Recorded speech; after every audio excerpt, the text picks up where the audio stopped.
কৃতজ্ঞতা জানাই। এই কেন্দ্রীয় বাজেটে অর্থনৈতিক প্রবৃদ্ধি, সামাজিক কল্যাণ, উদ্ভাবন, মধ্যবিত্ত শ্রেণীর জন্য উল্লেখযোগ্য হারে আয়কর ছাড়, কৃষি গবেষণার ক্ষেত্রে ব্যাপক বিনিয়োগ, পরিকাঠামো এবং ডিজিটাল সংযোগ বৃদ্ধির জন্য গুরুত্বপূর্ণ প্রস্তাব রাখা হয়েছে। এই বাজেট দীর্ঘমেয়াদী উন্নয়ন ও ন্যায়সঙ্গত প্রবৃদ্ধির এক শক্তিশালী ভিত্তি গড়ে তুলবে, যা সমাজের প্রতিটি স্তরের মানুষের জন্য আশীর্বাদ স্বরূপ বলে প্রতিভাত হবে। মাননীয় মুখ্যমন্ত্রী প্রফেসর ডক্টর মানিক সাহা মহোদয়ের সুযোগ্য নেতৃত্বে আমাদের রাজ্য বিকশিত ত্রিপুরার নির্ধারিত পথে সুদৃঢ় পদক্ষেপে এগিয়ে চলেছে। গুণমান সম্পন্ন বস্তুগত ও সামাজিক পরিকাঠামোর উন্নয়ন, পরিকল্পিত নগর সমষ্টি উন্নয়ন, প্রযুক্তি নির্ভর ও সংস্কারমুখী জনকল্যাণমুখী প্রশাসন প্রতিষ্ঠার মাধ্যমে ব্যবসা বাণিজ্যের অনুকূল পরিবেশ সুনিশ্চিতকরণ, এছাড়া বিনিয়োগ প্রবর্ধন এবং দক্ষতা উন্নয়ন ও সক্ষমতা বৃদ্ধি, পরিবেশের সংরক্ষণ ও দীর্ঘমেয়াদী উন্নয়ন, এই সমস্ত গুরুত্বপূর্ণ ক্ষেত্রে বিনিয়োগ আকর্ষণ করে। আমাদের সরকার রাজ্যের সার্বিক বিকাশে অঙ্গীকারবদ্ধ। এই মহতী সভা থেকে আমি রাজ্যের সমস্ত মাননীয় জনপ্রতিনিধি, সরকারি আধিকারিক ও কর্মচারীবৃন্দ, নাগরিক সমাজ, এনডিআরএফ, স্বেচ্ছাসেবী সংস্থা, ক্লাব এবং সেই সব মানুষ যারা 2024 সালের আগস্ট মাসে ভয়াবহ বন্যার সময় ক্ষতিগ্রস্ত নিরাশ্রয় জনসমষ্টি ও গৃহপালিত প্রাণীদের উদ্ধার কাজে এবং সহায় সম্পদ রক্ষায় স্বতঃস্ফূর্তভাবে এগিয়ে এসে সাহায্যের হাত বাড়িয়ে দিয়েছেন ও অন্য যে কোনো উপায়ে দুর্গতদের সর্বান্তঃকরণে সহায়তা করেছেন, তাদের প্রত্যেকে আমি আন্তরিকভাবে ধন্যবাদ জানাই। রাজ্যের জনগণের এই নিষ্ঠা, সহযোগিতা ও পারস্পরিক সহমর্মিতা আবারও প্রমাণ করেছে যে সংকটের মুহূর্তে আমরা সবাই একসাথে একে অপরের সাহায্যে এগিয়ে আসতে পারি এবং প্রয়োজনে সময় একে অপরের পাশে দাঁড়াতে পারি। সকলের ঐকান্তিক প্রচেষ্টা ও সহযোগিতা আমাদের রাজ্য এই মহা বিপর্যয় কাটিয়ে অতি অল্প সময়ের মধ্যে স্বাভাবিক জীবনযাত্রায় ফিরে আসতে সক্ষম হয়েছে। এবার অর্থনীতি ও রাজস্ব ব্যবস্থাপনার প্রসঙ্গে বলতে গিয়ে আমাকে অবশ্যই উল্লেখ করতে হবে যে 2024-25 অর্থ বছরের মনিটারি পলিসি স্টেটমেন্ট অনুযায়ী বিশ্বের সমস্যা সংকুল অর্থনৈতিক বাতাবরণে ভারতের অর্থনীতি সার্বিক প্রতিকূলতার বিরুদ্ধে নিরবচ্ছিন্নভাবে দৃঢ় ও স্থিতিশীল থাকলেও সম্পূর্ণভাবে এর প্রভাবমুক্ত নয়। তথাপি ভারতের অর্থনৈতিক প্রবৃদ্ধির গতি সুদৃঢ় রয়েছে। মাননীয় মুখ্যমন্ত্রী প্রফেসর ডক্টর মানিক সাহের সুযোগ্য নেতৃত্বে আমাদের রাজ্য অর্থনৈতিক ব্যবস্থাপনা সংক্রান্ত কাজকর্ম দক্ষতার সঙ্গে পরিচালনা করতে সক্ষম হয়েছে। রাজ্য সরকারের আর্থিক সংস্থান সীমিত হওয়া সত্ত্বেও দক্ষ আর্থিক ব্যবস্থাপনার জন্য সাম্প্রতিক সফরকালে ষোড়শ অর্থ কমিশন রাজ্য সরকারের ভূয়সী প্রশংসা করেছে। আমাদের রাজ্যে মূলধনী ব্যয়ের পরিমাণ গত কয়েক বছরে উল্লেখযোগ্যভাবে বৃদ্ধি পেয়েছে এবং এর জন্য আমাদের রাজ্যকে উৎসাহিত করতে ভারত সরকার 219 কোটি 9 লক্ষ টাকা প্রদান করতে চলেছে। আমাদের রাজ্যে সরকার অর্থনৈতিক প্রবৃদ্ধি ও কর্মসংস্থানের লক্ষ্যে আরো বেশি করে মূলধনী ব্যয়ের উপর গুরুত্ব আরোপ করেছে। মাননীয় অধ্যক্ষ মহোদয়, আমরা আমাদের মূল মন্ত্র সবকা সাথ সবকা বিকাশ, সবকা বিশ্বাস ও সবকা প্রয়াসের সাথে সামঞ্জস্য রেখে এই বাজেটের মাধ্যমে সমাজের সকল স্তরের জনগণের অন্তর্ভুক্তিমূলক সামগ্রিক বিকাশ সাধনে বদ্ধপরিকর। এবং আমি 2024-25 অর্থ বছরে বিভিন্ন দপ্তরে গুরুত্বপূর্ণ সাফল্যসমূহ উল্লেখ করছি এবং 2025-26 অর্থ বছরের প্রধান প্রধান ঘোষণাগুলি তুলে ধরতে যাচ্ছি। কৃষি ও কৃষক কল্যাণ দপ্তর 2018-19 অর্থ বছর থেকে রাজ্য প্রধানমন্ত্রী কিষাণ সম্মান নিধি যোজনার ফলশ্রুতিতে 2,77,970 জন কৃষক উপকৃত হয়েছেন।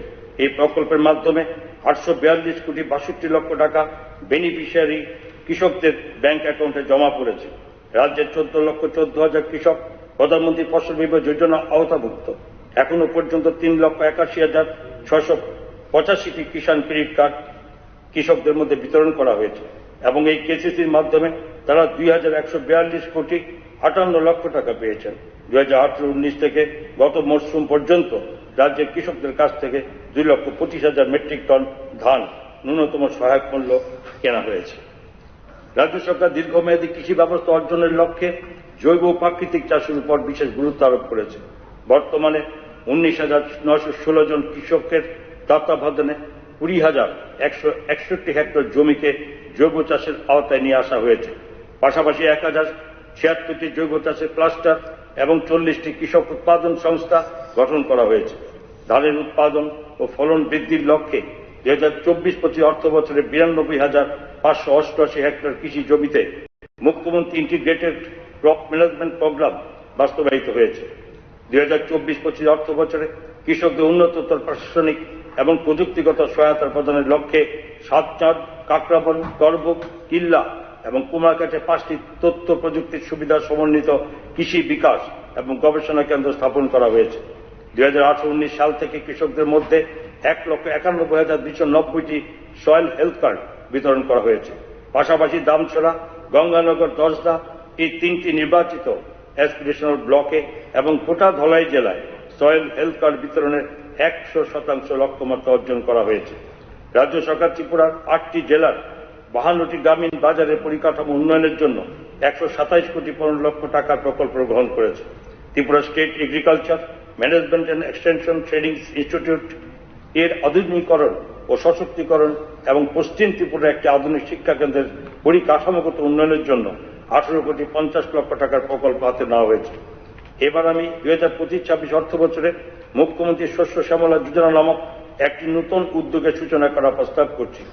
এই প্রকল্প উচ্চ ফলনশীল শস্যের উৎপাদন বৃদ্ধিতে সহায়ক হবে। এই যোজনার জন্য প্রাথমিকভাবে 5 কোটি টাকা বরাদ্দ রাখা হয়েছে, যা 2025-26 অর্থ বছর। প্রাণী সম্পদ বিকাশ। রাজ্য সরকার প্রাণীজ প্রোটিনের উৎপাদন বৃদ্ধির উপর গুরুত্ব আরোপ করেছে। কৃত্রিম প্রজনন, উন্নত প্রজনন পদ্ধতি এবং উচ্চ উৎপাদনশীল সংকর প্রজাতির পশু পাখির সরবরাহ বৃদ্ধির মাধ্যমে প্রাণী সম্পদ বিকাশের এক সামগ্রিক উদ্যোগ গ্রহণ করা হয়েছে। একই সঙ্গে পশু ও পাখির প্রতিরোধক ও প্রতিষেধক স্বাস্থ্য পরিষেবার মান উন্নয়নের জন্য রাজ্য সরকার সরকারি পদক্ষেপ গ্রহণ করেছে। 2024-25 অর্থ বছরে মুখ্যমন্ত্রী প্রাণীপালক সম্মান নিধির আওতায় 5,000 প্রাণীপালককে 6,000 টাকা করে আর্থিক সহায়তা প্রদান করা হয়েছে। মুখ্যমন্ত্রী প্রাণী সম্পদ বিকাশ যোজনার মাধ্যমে 36,000 প্রাণীপালককে মুরগি ও হাঁসের ছানা সরবরাহ করা হয়েছে। সাম্প্রতিক বিধ্বংসী বন্যার সময় 766টি ত্রাণ ও চিকিৎসা শিবির খোলা হয়।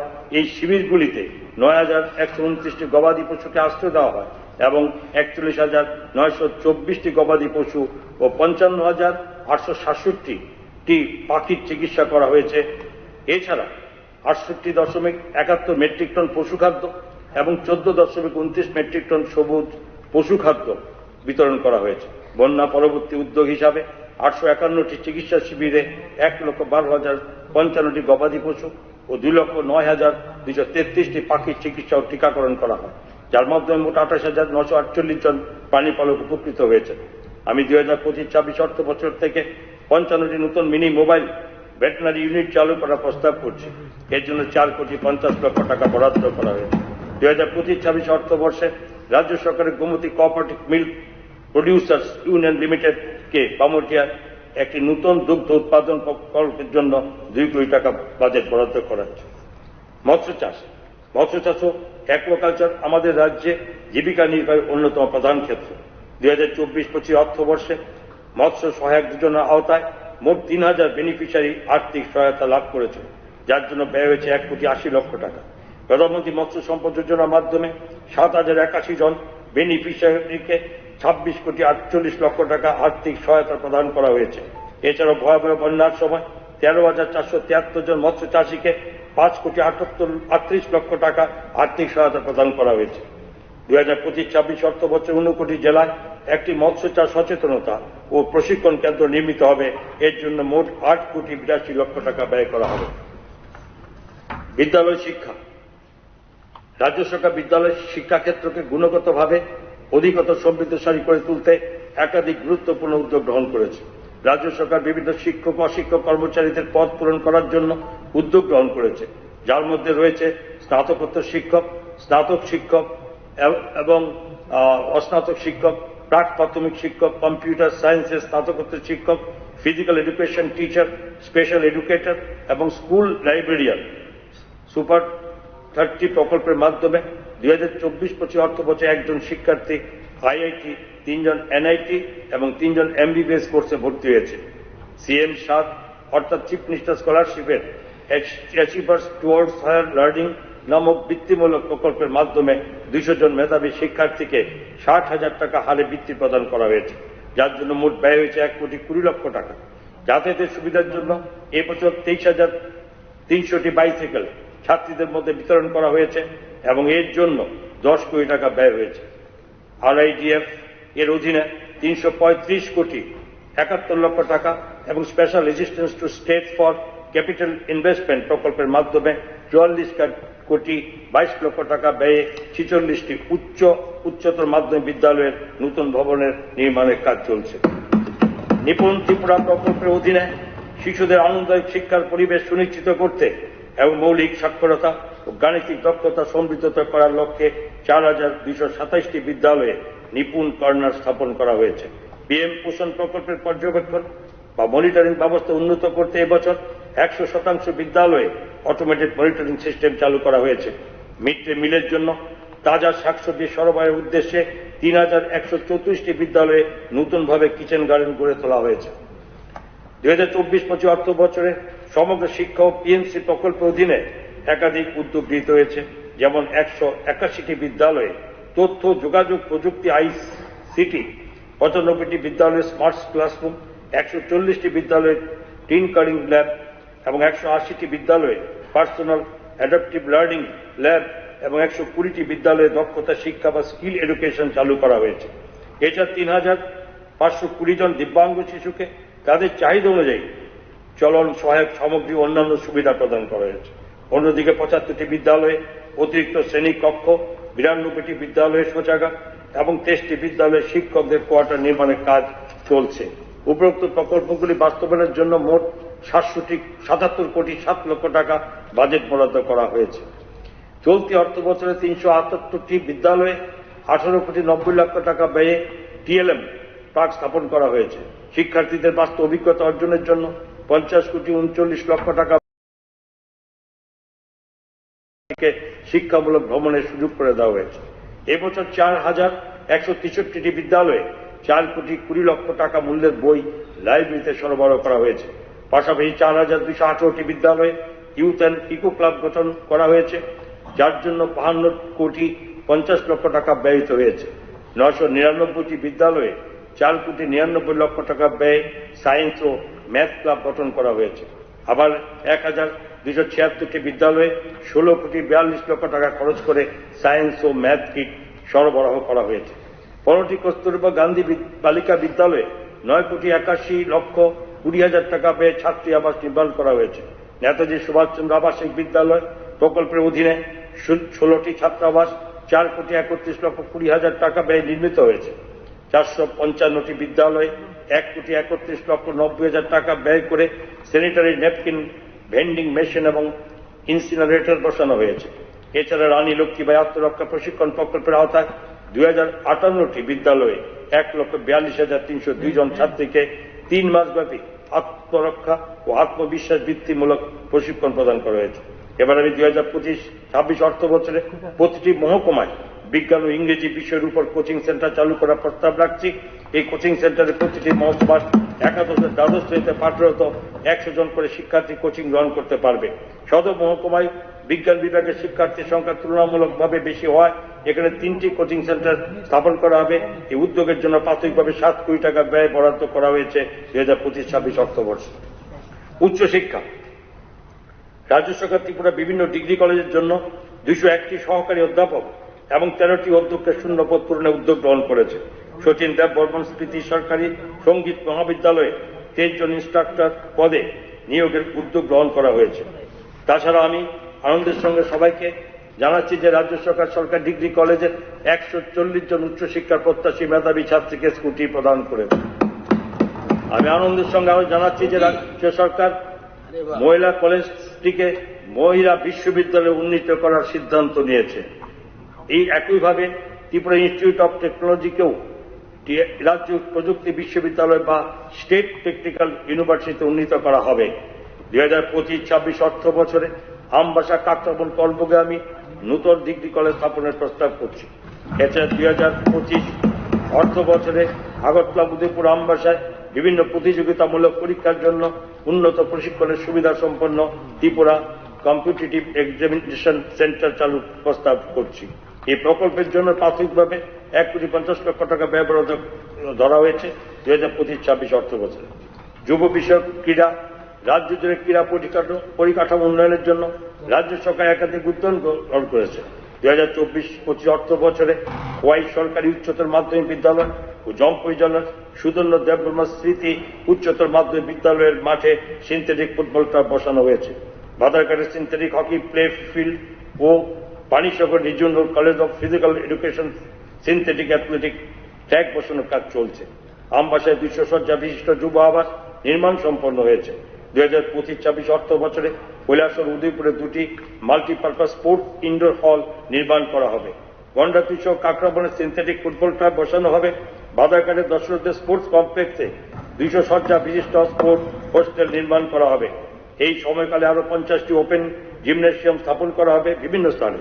আগরতলার ভোলাগিরিতে গ্যালারি, আন্তর্জাতিক মানের সুইমিং পুল, প্রাকৃতিক ফুটবল মাঠ, মাল্টিপারপাস স্পোর্টস হলের সুবিধা সম্পন্ন স্পোর্টস ইনফ্রাস্ট্রাকচার গড়ে তোলা হবে।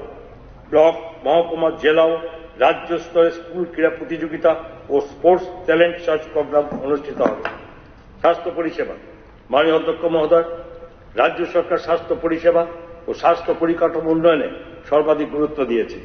এই উদ্যোগের অংশ হিসাবে ঊনকোটি জেলার কাঞ্চনবাড়িতে একটি নূতন প্রাথমিক স্বাস্থ্য কেন্দ্র, সিপাহীজলা জেলার দয়ারাম এলাকায় একটি নূতন প্রাথমিক স্বাস্থ্য কেন্দ্র, টাকারজোলাতে একটি নূতন কমিউনিটি হেলথ সেন্টার, ধলাই জেলার 82 মাইল এলাকায় একটি নূতন প্রাথমিক স্বাস্থ্য কেন্দ্র এবং দক্ষিণ ত্রিপুরা জেলার নিহালনগরে একটি নূতন প্রাথমিক স্বাস্থ্য কেন্দ্র নির্মাণ করা হচ্ছে। আমি 2025-26 অর্থ বছরে ধলাই জেলার মরাছড়া ও দক্ষিণ ত্রিপুরা জেলার রূপাইছড়িতে 10 শয্যা বিশিষ্ট প্রাথমিক স্বাস্থ্য কেন্দ্র এবং বিভিন্ন প্রাথমিক স্বাস্থ্য কেন্দ্র ও কমিউনিটি স্বাস্থ্য কেন্দ্রের স্টাফ কোয়ার্টার নির্মাণের প্রস্তাব রাখছি। আমি উল্লেখ করতে চাই যে সিপাহীজলা জেলা গঠনের পর সেখানে সেকেন্ডারি এবং টার্সিয়ারি স্বাস্থ্য পরিষেবা প্রদানের জন্য একটি আধুনিক জেলা হাসপাতাল নির্মাণের প্রয়োজনীয়তা অনুভূত হচ্ছে। এই উদ্দেশ্যে বিশ্রামগঞ্জ উপযুক্ত জমি চিহ্নিত করা হয়েছে এবং এই প্রকল্পটি অর্থ সংস্থানের জন্য উত্তর পূর্বাঞ্চল উন্নয়ন মন্ত্রকের অনুমোদনের উদ্দেশ্যে পাঠানো হয়েছে। হাসপাতাল সংলগ্ন কোয়ার্টার্স নির্মাণের জন্য 45,57 লক্ষ টাকা অতিরিক্ত অনুদান বরাদ্দের অনুমোদন করা হয়েছে, যার জন্য সহায়ক পরিকাঠামো রাজ্য সরকার প্রদান করবে। যেহেতু খোয়াই জেলা হাসপাতালে বর্তমান পরিকাঠামো স্বাস্থ্য পরিষেবা ক্রমবর্ধমান চাহিদা মেটাতে অপ্রতুল, তাই এই হাসপাতালেও আধুনিক সুবিধা সম্পন্ন নতুন ভবন নির্মাণ অত্যন্ত প্রয়োজনীয়। এই নির্মাণ কাজের জন্য প্রয়োজনীয় জমি খোয়াইতে চিহ্নিত করা হয়েছে এবং প্রকল্পটি অর্থ সংস্থানের জন্য উত্তর পূর্বাঞ্চল উন্নয়ন মন্ত্রকের অনুমোদনের উদ্দেশ্যে পাঠানো হয়েছে। হাসপাতাল সংলগ্ন কোয়ার্টার্স নির্মাণের জন্য 48,95 লক্ষ টাকা ব্যয়ে অনুদান বরাদ্দের অনুরোধ করা হয়েছে, যার জন্য সহায়ক পরিকাঠামো রাজ্য সরকার প্রদান করবে। PMJAY এবং CMJAY 2023 সালে চালু হওয়ার পর চিকিৎসকদের পরামর্শ, রোগ নির্ণয়, প্রয়োজনীয় চিকিৎসার জন্য ক্রমবর্ধমান রোগীর চাপ সামলাতে জাপানি 150 শয্যা বিশিষ্ট গোমতী জেলা হাসপাতাল সম্প্রসারণের প্রয়োজন দেখা যায়। এই সম্প্রসারণের আওতায় একটি পৃথক OPD কমপ্লেক্স নির্মাণ করা হবে, আইসোলেশন ব্লক স্থাপন করা হবে, MCH ভবনটি সম্প্রসারণ করে 2টি নতুন ওয়ার্ড সংযোজন করা হবে। হাসপাতালের সাথে রোগী এবং তাদের স্বজনদের প্রতীক্ষালয় বিশ্রামাগার নির্মাণ করা হবে, যার সাথে একটি কমন স্যানিটারি কমপ্লেক্স নির্মাণ করা হবে। অ্যাম্বুলেন্স স্টাফ এবং অন্যদের জন্য পার্কিং স্থল গড়ে তোলা হবে। ট্রমা বিল্ডিং থেকে মর্গ পর্যন্ত র্যাম্পওয়ে নির্মাণ করা হবে। এই নির্মাণ কাজগুলি সম্পাদনের জন্য প্রাথমিকভাবে 10 কোটি টাকা ব্যয় বরাদ্দ রাখা হয়েছে 2025-26 অর্থ বছরে। সাম্প্রতিক রাজ্য সরকার পানিসাগর, কুমারঘাট এবং করবুকে মহকুমা হাসপাতাল স্থাপন করেছে এবং জিরানিয়া কমিউনিটি হেলথ সেন্টারটিকে 50 শয্যা বিশিষ্ট মহকুমা হাসপাতাল উন্নীত করা হচ্ছে। সিপাহীজলা জেলা অন্তর্গত জম্পুই জেলা মহকুমা এবং পশ্চিম ত্রিপুরা জেলা অন্তর্গত মোহনপুর মহকুমায় কোন মহকুমা হাসপাতাল নেই, সেই জন্য টাকারজোলায় 30 শয্যা বিশিষ্ট কমিউনিটি স্বাস্থ্যকেন্দ্র এবং সিদাই মোহনপুরে 30 শয্যা বিশিষ্ট কমিউনিটি স্বাস্থ্যকেন্দ্র, এই দুটিকে 50 শয্যা বিশিষ্ট মহকুমা উন্নীত করার প্রস্তাব রাখছে। এখানে উল্লেখ করা প্রয়োজন, মোহনপুর কমিউনিটি স্বাস্থ্য কেন্দ্রটি KGMC এবং GPP হাসপাতালের গ্রামীণ স্বাস্থ্য প্রশিক্ষণের কেন্দ্র হিসাবে কাজ করে। প্রস্তাবিত এই মহকুমা হাসপাতালগুলি বহির্বিভাগ, অন্তর্বিভাগ, জরুরি পরিষেবা, ডায়াগনস্টিক পরিষেবা, পরামর্শ দান, অপারেশন থিয়েটার, রক্ত সংরক্ষণ, প্রেসার সুইং, এক্সপ্রেশন প্ল্যান্ট এবং ইত্যাদি সব বিভিন্ন উন্নত মানের স্বাস্থ্য পরিষেবা প্রদান করবে এবং ফার্স্ট রেফারেল ইউনিট হিসাবেও কাজ করবে। ত্রিপুরা সুন্দরী হাসপাতালে বর্তমান ভবনটি সংস্কার করা হবে, কারণ ভবনটি 50 বছরের বেশি পুরনো হয়ে গেছে। এ উদ্দেশ্যে প্রাথমিকভাবে 15 কোটি টাকার ব্যবহৃত রাখা হয়েছে 2025-26 অর্থ বছর। রাজ্যের জনগণ যাতে উন্নত মানের সহজলভ্য চক্ষু চিকিৎসা পরিষেবা অনায়াসে পেতে পারেন সেই উদ্দেশ্যে রাজ্য সরকার আগরতলা 100 শয্যা বিশিষ্ট একটি রিজিওনাল ইনস্টিটিউট অফ অপথলমোলজি বা টার্সিয়ারি আই কেয়ার হাসপাতাল স্থাপনের পরিকল্পনা গ্রহণ করেছে।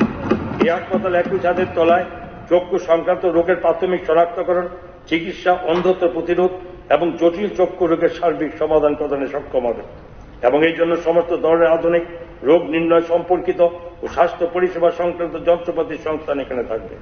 এর পাশাপাশি এই হাসপাতালটি চক্ষু চিকিৎসা ও গবেষণা ক্ষেত্রে উৎকর্ষ কেন্দ্র বা সেন্টার অফ এক্সিলেন্স হিসাবে কার্যকর হবে। চক্ষু বিশেষজ্ঞ এবং সংশ্লিষ্ট ক্ষেত্রের পেশাদারদের প্রশিক্ষণ ও গবেষণা কেন্দ্র হিসাবেও এটি গুরুত্বপূর্ণ ভূমিকা পালন করবে। এই উদ্যোগ বাস্তবায়নে প্রাথমিকভাবে প্রস্তুতিমূলক কাজকর্ম সমাধানের জন্য মোট বাজেটে 5 কোটি টাকা বরাদ্দ করা হয়েছে।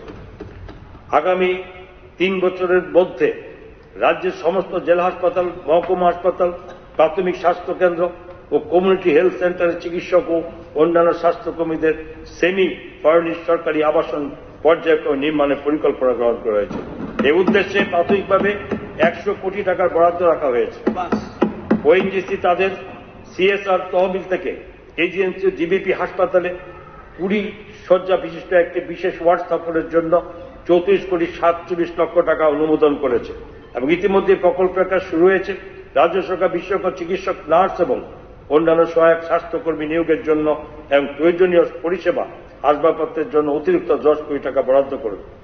2024-25 অর্থ বছরে এজিএমসি ও জিবিপি হাসপাতালে 2টি সফল কিডনি প্রতিস্থাপন সম্পন্ন হয়েছে এবং ভবিষ্যতে আরও কিডনি প্রতিস্থাপনের পরিকল্পনা হাতে নেওয়া হয়েছে। লিভার, হার্ট ইত্যাদি অঙ্গদান প্রতিস্থাপন সংক্রান্ত উদ্যোগ সম্প্রসারণের লক্ষ্যে রাজ্য সরকার বহু দশক ধরে অঙ্গ প্রতিস্থাপন সংক্রান্ত কাজে অগ্রণী ভূমিকা গ্রহণকারী মোহন ফাউন্ডেশনের সঙ্গে একটি মৌ স্বাক্ষর করেছে। এর জন্য এজিএমসি ও জিবিপি হাসপাতালে প্রয়োজনীয় পরিকাঠামো গড়ে তুলতে প্রাথমিকভাবে 10 কোটি টাকার বাজেট বরাদ্দ করা হয়েছে। ত্রিপুরা অন্যতম গুরুত্বপূর্ণ চিকিৎসা প্রতিষ্ঠান ইন্দিরা গান্ধী মেমোরিয়াল হাসপাতাল প্রথমে 1873 সালে মহারাজা বীরচন্দ্র মাণিক্য বাহাদুরের উদ্যোগে 30 শয্যা বিশিষ্ট একটি হাসপাতাল হিসেবে স্থাপিত হয়েছিল। পরবর্তীতে ব্রিটিশ শাসনকালে 1900 সালের গোড়ার দিকে এই হাসপাতালটি সম্প্রসারিত হয় ও ভিক্টোরিয়া মেমোরিয়াল হাসপাতাল নামে এর নূতন নামকরণ হয়। বর্তমানে এই হাসপাতালটি 608 শয্যা বিশিষ্ট সুপ্রশস্ত একটি হাসপাতাল হিসেবে গড়ে উঠেছে, যেখানে প্রতিদিন 1200 থেকে 1500 বহির্বিভাগের রোগী স্বাস্থ্য পরিষেবা গ্রহণ করে থাকেন। এখানে চিকিৎসা সংক্রান্ত বিভিন্ন প্রশিক্ষণ কর্মসূচি পরিচালিত হয়। হাসপাতালের ঐতিহাসিক ভবনের ঐতিহ্যগত গুরুত্ব বিবেচনা করে হেরিটেজ ভবনটির রেট্রোফিটিং এবং পুনরুদ্ধারের পরিকল্পনা গ্রহণ করা হয়েছে। ভবনটির সংরক্ষণ উন্নয়নের জন্য 5 কোটি 75 লক্ষ টাকা বরাদ্দ করা হয়েছে। রাজ্যে ইনজেকশনের মাধ্যমে মাদক সেবনকারী এবং অন্যান্য ঝুঁকিপূর্ণ জনগোষ্ঠীর উপর বর্ধিত হারে ঘন ঘন HIV পরীক্ষার জন্য প্রতিটি জেলায় মোবাইল আইসিটিসি ভ্যান চালু করার পরিকল্পনা গ্রহণ করার প্রস্তাব রাখছি। এ উদ্দেশ্যে ন্যাশনাল এইডস কন্ট্রোল অর্গানাইজেশন থেকে প্রাপ্ত সহায়তার পাশাপাশি রাজ্য সরকার এই কাজে আর্থিক সহায়তা করবে। এই মোবাইল ভ্যানগুলি HIV প্রতিরোধ NACP 5 এর 95-95 স্ট্র্যাটেজি অর্জন সুনিশ্চিত করবে। রাজ্য সরকার ইতিমধ্যে 8টি জেলাভিত্তিক নেশামুক্তি কেন্দ্র নির্মাণের কাজ শুরু করেছে। এই সেন্টারগুলি আন্ডার টার্গেটেড ইন্টারভেনশন এনজিও দ্বারা ইনজেকশন ব্যবহারকারী মাদকাসক্তদের জন্য কাজ করবে।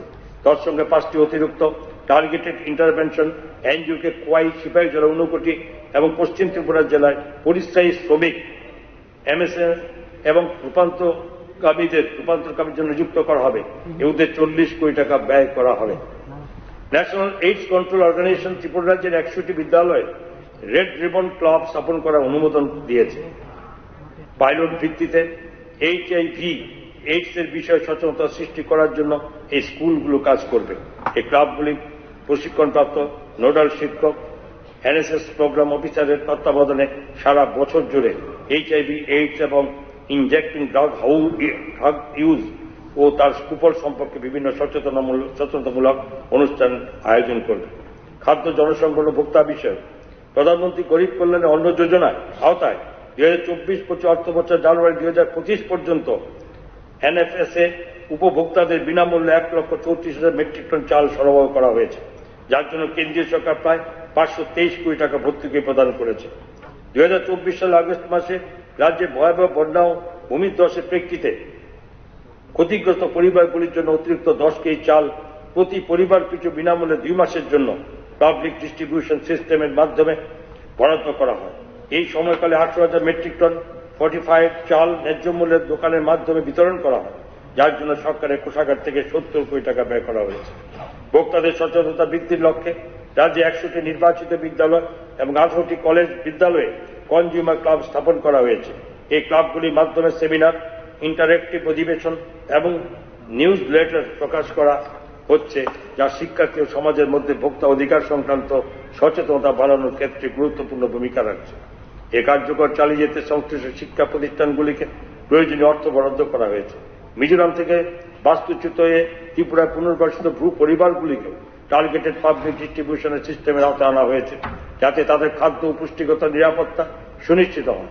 এখন পর্যন্ত মোট 23,635 জন ব্যক্তি সমন্বিত 6,797টি পারিবারিক পিডিএস এর আওতায় আনা হয়েছে। 2025-26 অর্থ বছরে কৃষকদের কল্যাণে ধান সংগ্রহের কার্যক্রম অব্যাহত রাখার পরিকল্পনা নেওয়া হয়েছে, যার মাধ্যমে 40,000 মেট্রিক টন ধান সংগ্রহের লক্ষ্যমাত্রা নির্ধারণ করা হয়েছে এবং এমএসপি, মিলিং খরচ, পিপিপি পরিচালনা ব্যয় ইত্যাদি মিলিয়ে 120 কোটি টাকা ব্যয় বরাদ্দ করা হবে। জনজাতি কল্যাণ। মাননীয় অধ্যক্ষ মহোদয়, সরকার সবকা সাথ সবকা বিকাশ, সরকার সবকা বিশ্বাস সবকা প্রয়াস এই আদর্শকে সমুন্নত রেখে আমাদের জনজাতি ভাই বোনদের সর্বাঙ্গীন বিকাশের জন্য সর্বোচ্চ প্রয়াসে নিরন্তর রত রয়েছে।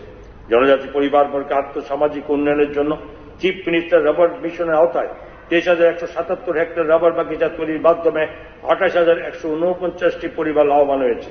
83 জন তফসিলি জনজাতিভুক্ত যুবক যুবতীকে রাজ্য জনজাতি বিকাশ নিগম থেকে সফট লোন প্রদান করা হয়েছে। 2,073 জন তফসিলি জনজাতিভুক্ত ব্যক্তিকে মুখ্যমন্ত্রী জনজাতি বিকাশ যোজনার আওতায় আয় ও জীবিকা সৃষ্টিকারী কর্মকাণ্ডের জন্য আর্থিক সহায়তা প্রদান করা হয়েছে। জনজাতি উন্নয়নের জন্য বিশেষ অর্থনৈতিক বিকাশ প্যাকেজের অংশ হিসাবে 500টি সেলাই মেশিন এবং 50টি রিক্সা প্রদান করা হয়েছে এবং 100টি পরিবারকে সুকল পালনের জন্য সহায়তা করা হয়েছে। তফসিলি জনজাতিভুক্ত পরিবারবর্গ আর্থসামাজিক বিকাশের জন্য বিশ্ব ব্যাংকের অর্থায়নে Tripura rural economic road and service delivery প্রজেক্টের অর্থাৎ ট্রেসপের আওতায় বিভিন্ন উন্নয়নমূলক কর্মকাণ্ড হাতে নেওয়া হয়েছে। এই প্রকল্পটি 6টি প্রজেক্ট ইমপ্লিমেন্টিং ইউনিট অর্থাৎ পিআইইউ এর মাধ্যমে বাস্তবায়িত হচ্ছে। 33,165 জন তফসিলি জনজাতি ছাত্রছাত্রীকে বোর্ডিং হাউস স্টাইপেন্ড প্রদান করা হয়েছে। 33,493 জন ছাত্রছাত্রীকে মাধ্যমিক পরবর্তী স্কলারশিপ প্রদান করা হয়েছে এবং নবম দশম শ্রেণীভুক্ত 11,534 জন তফসিলি জনজাতি ছাত্রছাত্রীকে প্রাক মাধ্যমিক স্কলারশিপ প্রদান করা হয়েছে। স্কলারশিপ ও স্টাইপেন্ড ছাড়াও রাজ্য সরকার 6,862 জন তফসিলি জনজাতি ছাত্রছাত্রীকে মেধা পুরস্কার প্রদান করেছে। 2,054 জন তফসিলি জনজাতি ছাত্রছাত্রীকে এককালীন আর্থিক সহায়তা প্রদান করা হয়েছে এবং 9,944 জন তফসিলি জনজাতি ছাত্রছাত্রীকে supplementary education for elementary classes অর্থাৎ এসইউসির আওতায় বিশেষ কোচিং প্রদান করা হচ্ছে। তফসিলি জনজাতি ছাত্রছাত্রীদের মধ্যে খেলাধুলা ইত্যাদি বিকাশের জন্য 62টি তফসিলি জনজাতি ছাত্রী নিবাসে এবং 99টি তফসিলি জনজাতি ছাত্রাবাসে ভলিবল, ফুটবল, ক্যারাম বোর্ড এবং ক্রিকেট খেলার সরঞ্জাম প্রদান করা হয়েছে।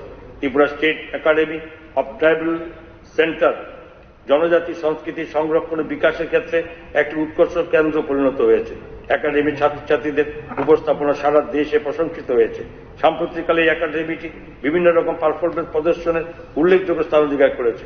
এই প্রতিষ্ঠানে উড়িষ্যার ভুবনেশ্বরে অনুষ্ঠিত জনজাতীয় গৌরব মেলা 2025-এ প্রথম স্থান অধিকার করেছে এবং 52 জানুয়ারি 2025-এ নয়াদিল্লি ভারত মণ্ডপে অনুষ্ঠিত 28তম জাতীয় যুব উৎসব লোকনৃত্য প্রতিযোগিতায় তৃতীয় স্থান অধিকার করেছে।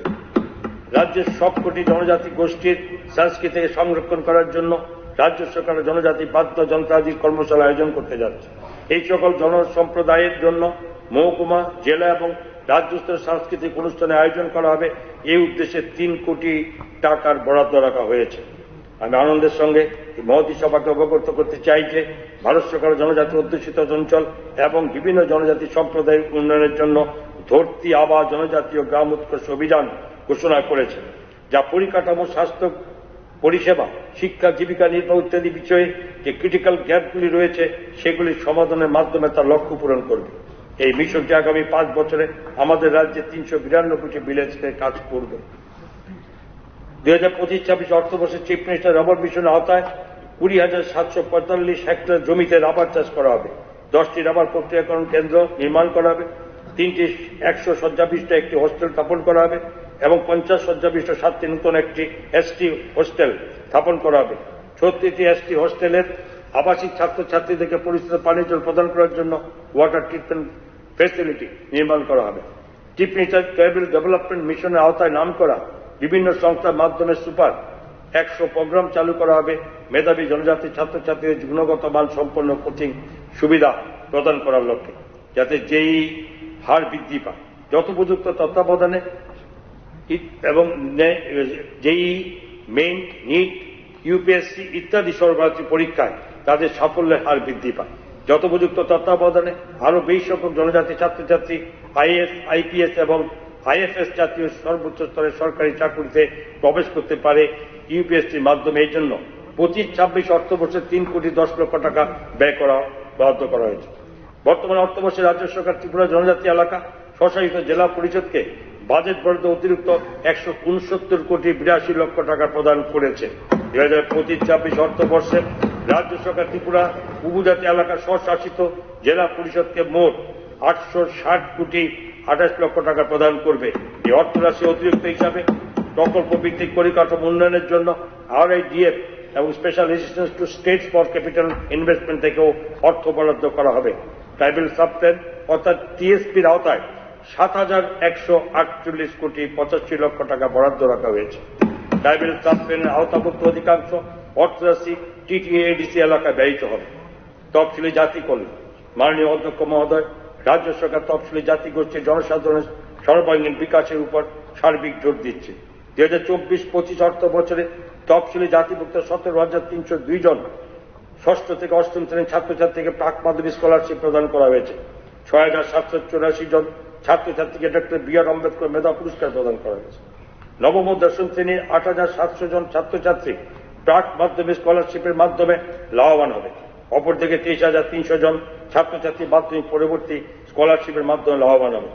প্রধানমন্ত্রী অনুসূচিত জাতি অভ্যুদয় যোজনা মাধ্যমে তফসিলি জাতি অধ্যুষিত গ্রামে পরিকাঠামোগত উন্নয়নের কাজ হাতে নেওয়া হয়েছে, যেমন poultry shelter, solar street light, boundary wall, water tank, পাকা drain, brick soling road, box culvert, অঙ্গনারী নির্মাণ এবং সাবমার্সিবল পাম্প, ক্ষুদ্র ব্যাসের ডিপ টিউবওয়েল ইত্যাদি স্থাপন করা হবে।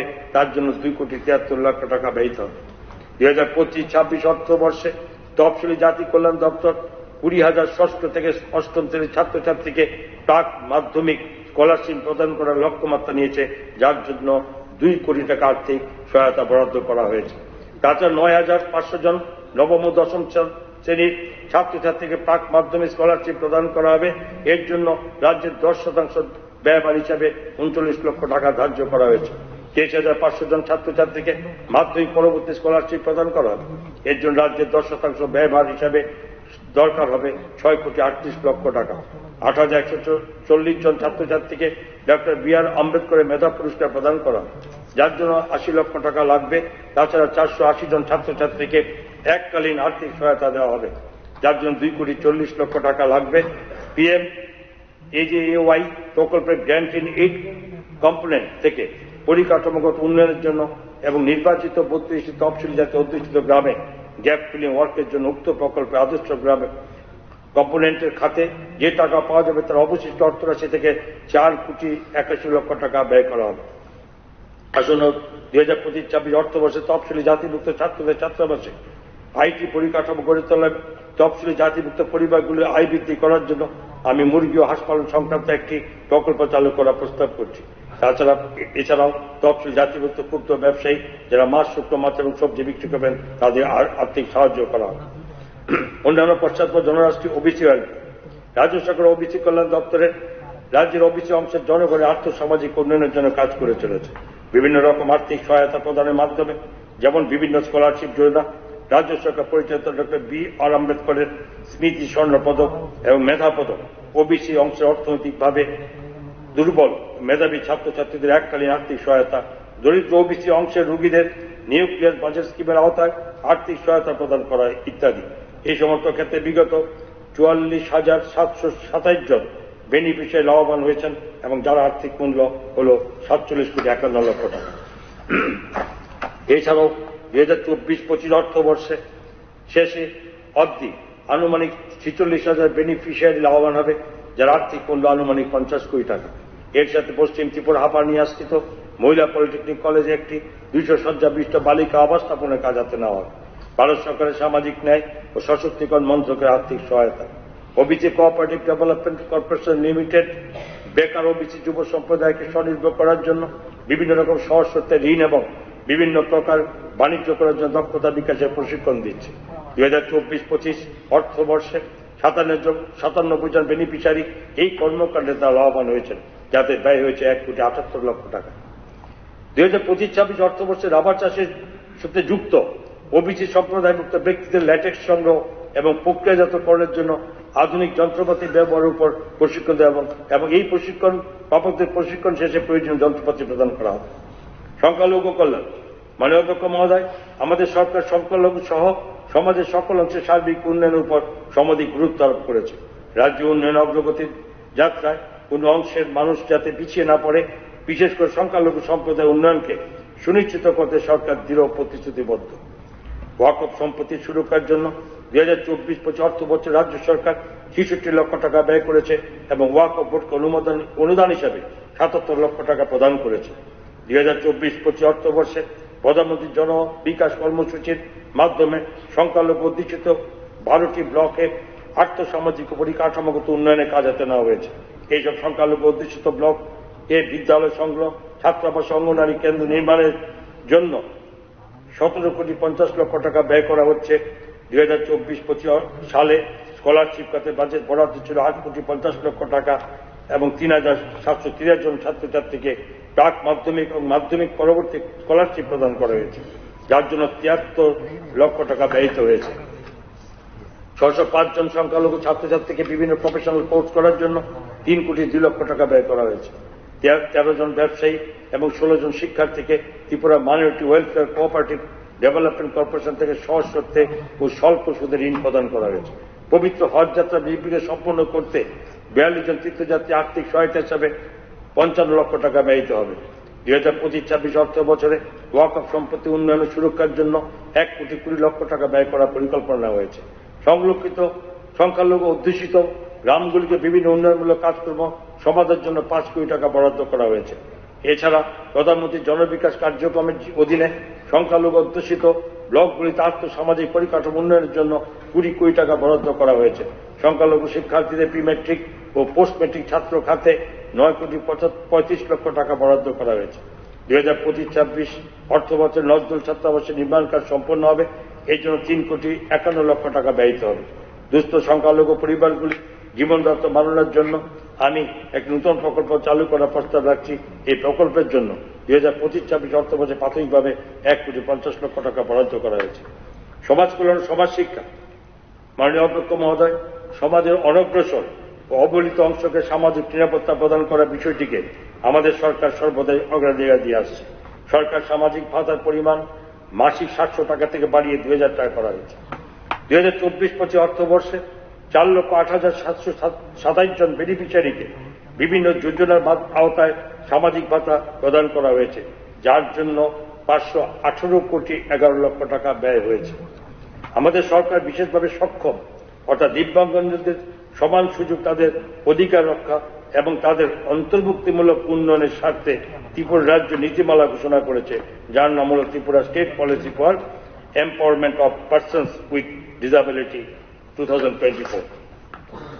রাজ্য সরকার বিশেষভাবে সক্ষম ব্যক্তিদের অর্থাৎ দিব্যাঙ্গজনদের জন্য বিবাহ অনুদান এবং পুনর্বাসন অনুদানও চালু করেছে। 18 বছর বয়স হওয়ার পর বিভিন্ন কেয়ার ইনস্টিটিউশন থেকে যে সমস্ত দিব্যাঙ্গজন বিদায় নেয়, মূলত তাদের জন্য এই গ্র্যান্ট। তাছাড়া বিশেষভাবে সক্ষম ব্যক্তিদের সদ্যজাত সন্তানদের চিকিৎসা ও শিক্ষা সংক্রান্ত ব্যয়ের জন্য আর্থিক সহায়তা প্রদান করা হচ্ছে। মুখ্যমন্ত্রী মাতৃপুষ্টি উপহার যোজনার আওতায় ৩,২০৫ জন গর্ভবতী মহিলাকে আর্থিক সহায়তা প্রদান করা হয়েছে। শৈশব অবস্থা থেকেই শিশুদের প্রতিভা বিকশিত করার জন্য ধলাই জেলার ২০০টি অঙ্গনারী কেন্দ্রকে আধুনিক উপকরণে সমৃদ্ধ করা হয়েছে। আধুনিক উপকরণগুলির মধ্যে রয়েছে এলইডি টিভি, আরও ওয়াটার ফিল্টার এবং ওয়াটার হারভেস্টিং স্ট্রাকচার ইত্যাদি। 2025-26 অর্থবর্ষে আমি মুখ্যমন্ত্রী কন্যা বিবাহ যোজনা নামক একটি নতুন যোজনা চালু করার প্রস্তাব রাখছি। এই যোজনার আওতায় রাজ্য সরকার অন্তদের পরিবারগুলির কন্যা সন্তানের বিবাহ ব্যয় নির্বাহ করবে, যার জন্য প্রতিটি কন্যা সন্তান পিছু 50,000 টাকা ব্যয় করবে রাজ্য সরকার। মহকুমা স্তরে গণবিবাহের আয়োজন করা হবে, এই উদ্দেশ্যে 10 কোটি টাকার বরাদ্দ রাখা হয়েছে। রাজ্যের বিভিন্ন প্রান্ত থেকে আগত মানুষজন যারা বিভিন্ন কারণে আগরতলা শহরে সেখানে রাত্রি যাপন করতে বাধ্য হয়, তাদের থাকা এবং খাবারের ব্যবস্থা করার জন্য আগরতলাতে ভারত মাতা ক্যান্টিন তথা নৈশ যাত্রী নিবাস অর্থাৎ স্থাপন করার প্রস্তাব রাখছি। এই জন্য 2 কোটি টাকা বাজেট বরাদ্দ করা হয়েছে। মাননীয় অধ্যক্ষ মহোদয়, আমি এই মহতী সভাকে বড় আনন্দের সাথে জানাতে চাই যে রাজ্য সরকার chief minister scheme for mentally challenge persons নামে একটি স্কিম চালু করতে যাচ্ছে, যার আওতায় মানসিকভাবে দিব্যাঙ্গ ব্যক্তিদের 5,000 টাকা করে মাসিক ভাতা প্রদান করা হবে। বর্তমানে যারা 2,000 টাকা করে ভাতা পাচ্ছেন তাদেরও আরো অতিরিক্ত 3,000 টাকা করে মাসিক ভাতা দেওয়া হবে। সমাজ কল্যাণ ও সমাজ শিক্ষা দপ্তর এই বিষয়ে বিশদ নির্দেশিকা তৈরি করবে। আমি এই যোজনাটির জন্য 40 কোটি টাকা ব্যয় বরাদ্দের প্রস্তাব রাখছি। 2025-26 অর্থবর্ষে আগরতলাতে মানসিক প্রতিবন্ধীদের জন্য একটি রিক্রিয়েশন সেন্টার স্থাপন করার প্রস্তাব রাখছি। এই সেন্টারটি স্থাপন করার জন্য প্রারম্ভেই 5 কোটি টাকার বরাদ্দ রাখা হয়েছে। এছাড়াও মুখ্যমন্ত্রী বালিকা সমৃদ্ধি যোজনা নামক একটি যোজনা চালু করার প্রস্তাব রাখছি। এই যোজনার আওতায় ত্রিপুরায় স্থায়ীভাবে বসবাসকারী অন্তদের পরিবারভুক্ত প্রতিটি সদ্যজাত কন্যা সন্তানের জন্য 50,000 টাকা বিনিয়োগ করা হবে, যা সেই সব কন্যা সন্তানের 18 বয়স হলে পরে নগদে সে উত্তোলন করা যাবে। এই উদ্দেশ্যে 15 কোটি টাকার ব্যয় বরাদ্দ ধার্য করা হয়েছে। গ্রামোন্নয়ন 2024-25 অর্থবর্ষে 22,002টি গৃহ নির্মাণ সম্পন্ন হয়েছে এবং এই উদ্দেশ্যে 146,68,00,000 টাকা ব্যয় হয়েছে। পিএম জনমনের আওতায় আদিম ও দুর্বল জনজাতি গোষ্ঠীর সময় অর্থাৎ পিবিটিদের জন্য 8,221টি ঘরের অনুমোদন হয়েছে এবং তার মধ্যে 8,216টি ঘর নির্মাণ সম্পূর্ণ হয়েছে। পিএম জনমনের আওতায় 221,47,00,000 টাকা ব্যয় করা হয়েছে। 2024-25 অর্থবর্ষে ফেব্রুয়ারি পর্যন্ত এমজিএন রেগায় 1,117 কোটি টাকা ব্যয়ে 3,41,00,000 সমদিবেশ সৃষ্টি করা হয়েছে। ত্রিপুরা রাজ্য সম্পন্নতা অভিযানের আওতায় 100% সম্পৃক্ততা অর্থাৎ স্যাচুরেশন অর্জন করেছে 6টি গুরুত্বপূর্ণ মাপকাঠিতে এবং তা সম্ভব হয়েছে নির্ধারিত সময়ের পূর্বেই। স্বাস্থ্য, পুষ্টি, কৃষি, সামাজিক উন্নয়ন এবং শিক্ষার মতো গুরুত্বপূর্ণ বিষয়গুলিতে এই অর্জন পরিলক্ষিত হয়েছে। রাজ্যের অ্যাসপিরেশনাল ডিস্ট্রিক্ট ধলাই জেলায় এবং অ্যাসপিরেশনাল ব্লক যথাক্রমে গঙ্গানগর, দশদা এবং দামছড়ায়। আমাদের রাজ্য 682টি অমৃত সরোবর নির্মাণের কাজ সম্পন্ন করেছে। এই প্রকল্প বাস্তবায়নে 877.19 একর জমি ব্যবহৃত হয়েছে। রাজ্য সরকার এই অমৃত সরোবরগুলিকে 682টি স্বসহায়ক দলের হাতে তুলে দিয়েছে। রাজ্য সরকার অমৃত সরোবরের পরবর্তী পর্যায়ে আরম্ভ হতে যাচ্ছে এবং তার জন্য ইতিমধ্যে 112টি স্থান চিহ্নিত করেছে। 2025-26 অর্থবর্ষে এমজিএন রেগার আওতায় প্রত্যাশিত অর্থের পরিমাণ হল 1,360 কোটি টাকা। প্রধানমন্ত্রী আবাস যোজনা গ্রামীণের আওতায় 1,458 কোটি টাকা এবং টিআরএফের আওতায় 475 কোটি টাকা। বেতারতলে একটি 500 আসন বিশিষ্ট টাউন হল নির্মাণ করা হবে, যার জন্য ব্যয় ধার্য করা হয়েছে 7,61,00,000 টাকা। 2024-25 অর্থবর্ষে 12,663 জন গ্রামীণ দলিত পরিবারভুক্ত মহিলাকে স্বসহায়ক দলের সময় অন্তর্ভুক্ত করা হয়েছে। 2024-25 অর্থবর্ষে 121টি ভিলেজ অর্গানাইজেশন এবং 20টি ক্লাস্টার লেভেল ফেডারেশন গঠন করা হয়েছে। রিভলভিং ফান্ড হিসাবে 14,33,00,000 টাকা 3,595টি স্বসহায়ক দলকে প্রদান করা হয়েছে এবং কমিউনিটি ইমপ্রুভমেন্ট ফান্ড হিসাবে 4,081টি স্বসহায়ক দলকে 68,01,00,000 টাকা প্রদান করা হয়েছে। 2024-25 অর্থবর্ষে 13,160টি স্বসহায়ক দলকে বিভিন্ন আয় সৃষ্টিকারী কর্মকাণ্ডের বৃদ্ধি ও বিকাশের জন্য সর্বমোট 320,42,00,000 টাকার ব্যাংক ঋণ প্রদান করা হয়েছে। সর্বমোট 1,133 জন কমিউনিটি সার্ভিস প্রোভাইডারকে নিযুক্ত করা হয়েছে, যার মধ্যে রয়েছেন কৃষি সখী, পশু সখী, মৎস্য সখী এবং কৃষি উদ্যোগ সখীরা। এখন পর্যন্ত 83,424 জন স্বসহায়ক দলের মেন্টরদের লাখপতি দিদি বানানো হয়েছে বিভিন্ন উদ্যোগ হস্তক্ষেপের মাধ্যমে। 2025-26 অর্থবর্ষে 3,500টি সমষ্টি ভিত্তিক প্রতিষ্ঠান তথা স্বসহায়ক দলকে আরো শক্তিশালী করে তোলার জন্য রিভলভিং ফান্ড প্রদান করা হবে এবং 4,500টি স্বসহায়ক দলকে একটি কমিউনিটি ইমপ্রুভমেন্ট ফান্ড প্রদান করা হবে। এই উদ্দেশ্যে 75 কোটি টাকার বরাদ্দ রাখা হয়েছে। 1,14,630 জন মহিলাকে সম্ভাব্য লাখপতি দিদি হিসাবে চিহ্নিত করা হয়েছে। বিভিন্ন সদস্য হস্তক্ষেপের মাধ্যমে সম্ভাব্য লাখপতি দিদিদের আয়ের স্তর বৃদ্ধি করা হবে, যাতে তারা প্রগতির পথে এগিয়ে পারেন এবং লাখপতি দিদি হয়ে উঠতে পারেন। পঞ্চায়েত ন্যাশনাল পঞ্চায়েত অ্যাওয়ার্ড 2025 আওতায় 60টি পুরস্কার বিজয়ের মাধ্যমে ত্রিপুরা রাজ্যের ইতিহাসে পঞ্চায়েত দপ্তর একটি গুরুত্বপূর্ণ মাইলফলক অর্জন করেছে। উক্ত প্রতিযোগিতায় সারা দেশ থেকে 2,50,000 পঞ্চায়েত অংশগ্রহণ করে। এই পুরস্কারগুলি স্থানীয় গ্রামীণ স্বশাসিত প্রতিষ্ঠানগুলির সমষ্টি উন্নয়ন ও স্থানীয় সরকার ব্যবস্থাপনা পরিচালনায় রাজ্যে উৎকর্ষকে প্রতিফলিত করে এবং সেই সঙ্গে রাজ্য সরকারের গ্রাম উন্নয়নের প্রতি দায়বদ্ধতাকে বোঝায়। 2024-25 অর্থবর্ষে 10,433 জন নির্বাচিত অংশগ্রহণকারীকে প্রশিক্ষিত করা হয়েছে। পঞ্চায়েতি রাজ ব্যবস্থাকে শক্তিশালী করার লক্ষ্যে NLU Tripura, Kerala institute of local administration of ও সিপার্ডের মতো প্রতিষ্ঠানসমূহের সাথে পার্টনারশিপ করা হয়েছে। RGSA প্রকল্পের অধীনে 37টি পঞ্চায়েত ভবন নির্মিত হয়েছে এবং আরও 21টি ভবন নির্মাণের কাজ চলছে। উত্তর ত্রিপুরা ও খোয়াই জেলায় 2টি DPRCর নির্মাণ কাজ চলছে। রাজ্য জুড়ে সর্বমোট 58টি ব্লক পঞ্চায়েত রিসোর্স সেন্টারকে উন্নীতকরণের কাজও চলছে। 8টি RLB কে পঞ্চায়েত লার্নিং সেন্টারে উন্নীতকরণে নির্বাচিত করা হয়েছে। 475টি পঞ্চায়েতের প্রতিটিতে একটি করে কম্পিউটার সরবরাহ করা হচ্ছে। বিভিন্ন উন্নয়নমূলক ও মৌখিক পরিষেবামূলক অভিযোগ সমূহকে দ্রুত এবং কার্যকরভাবে সমাধানের জন্য আমার সরকার নামক একটি উন্নত মানের ওয়েব বেসড অ্যাপ্লিকেশন পোর্টাল চালু করা হয়েছে। এই পোর্টাল চালু হওয়ার পর থেকে এখন অবধি 60,000 অভিযোগ তোলা হয়েছিল এবং যার মধ্যে 98% অভিযোগের নিষ্পত্তি হয়েছে। PRI এর জনপ্রতিনিধিদের ট্রেনিং, নিউজ অ্যানালিসিস এবং ক্যাপাসিটি বিল্ডিং প্রোগ্রামে মূল্যায়ন করার জন্য সিপার্ডের সঙ্গে একটি মৌ স্বাক্ষরিত হয়েছে। 2024-25 অর্থ বছরে রাজ্যস্তরীয় পঞ্চায়েতি রাজ ট্রেনিং ইনস্টিটিউটগুলিতে সার্টিফিকেশন কোর্স চালু করার জন্য ন্যাশনাল ল ইউনিভার্সিটির সঙ্গে টাই আপ করা হয়েছে। এই ইউনিভার্সিটি RLB গুলিতে অ্যানুয়াল অ্যাকশন প্ল্যান প্রস্তুতিতে প্রয়োজনীয় সহায়তা ও পরামর্শ প্রদান করবে। পঞ্চায়েতি রাজ ট্রেনিং ইনস্টিটিউট সংস্কারের জন্য 14,05 লক্ষ টাকা ব্যয় বরাদ্দ করা হয়েছে।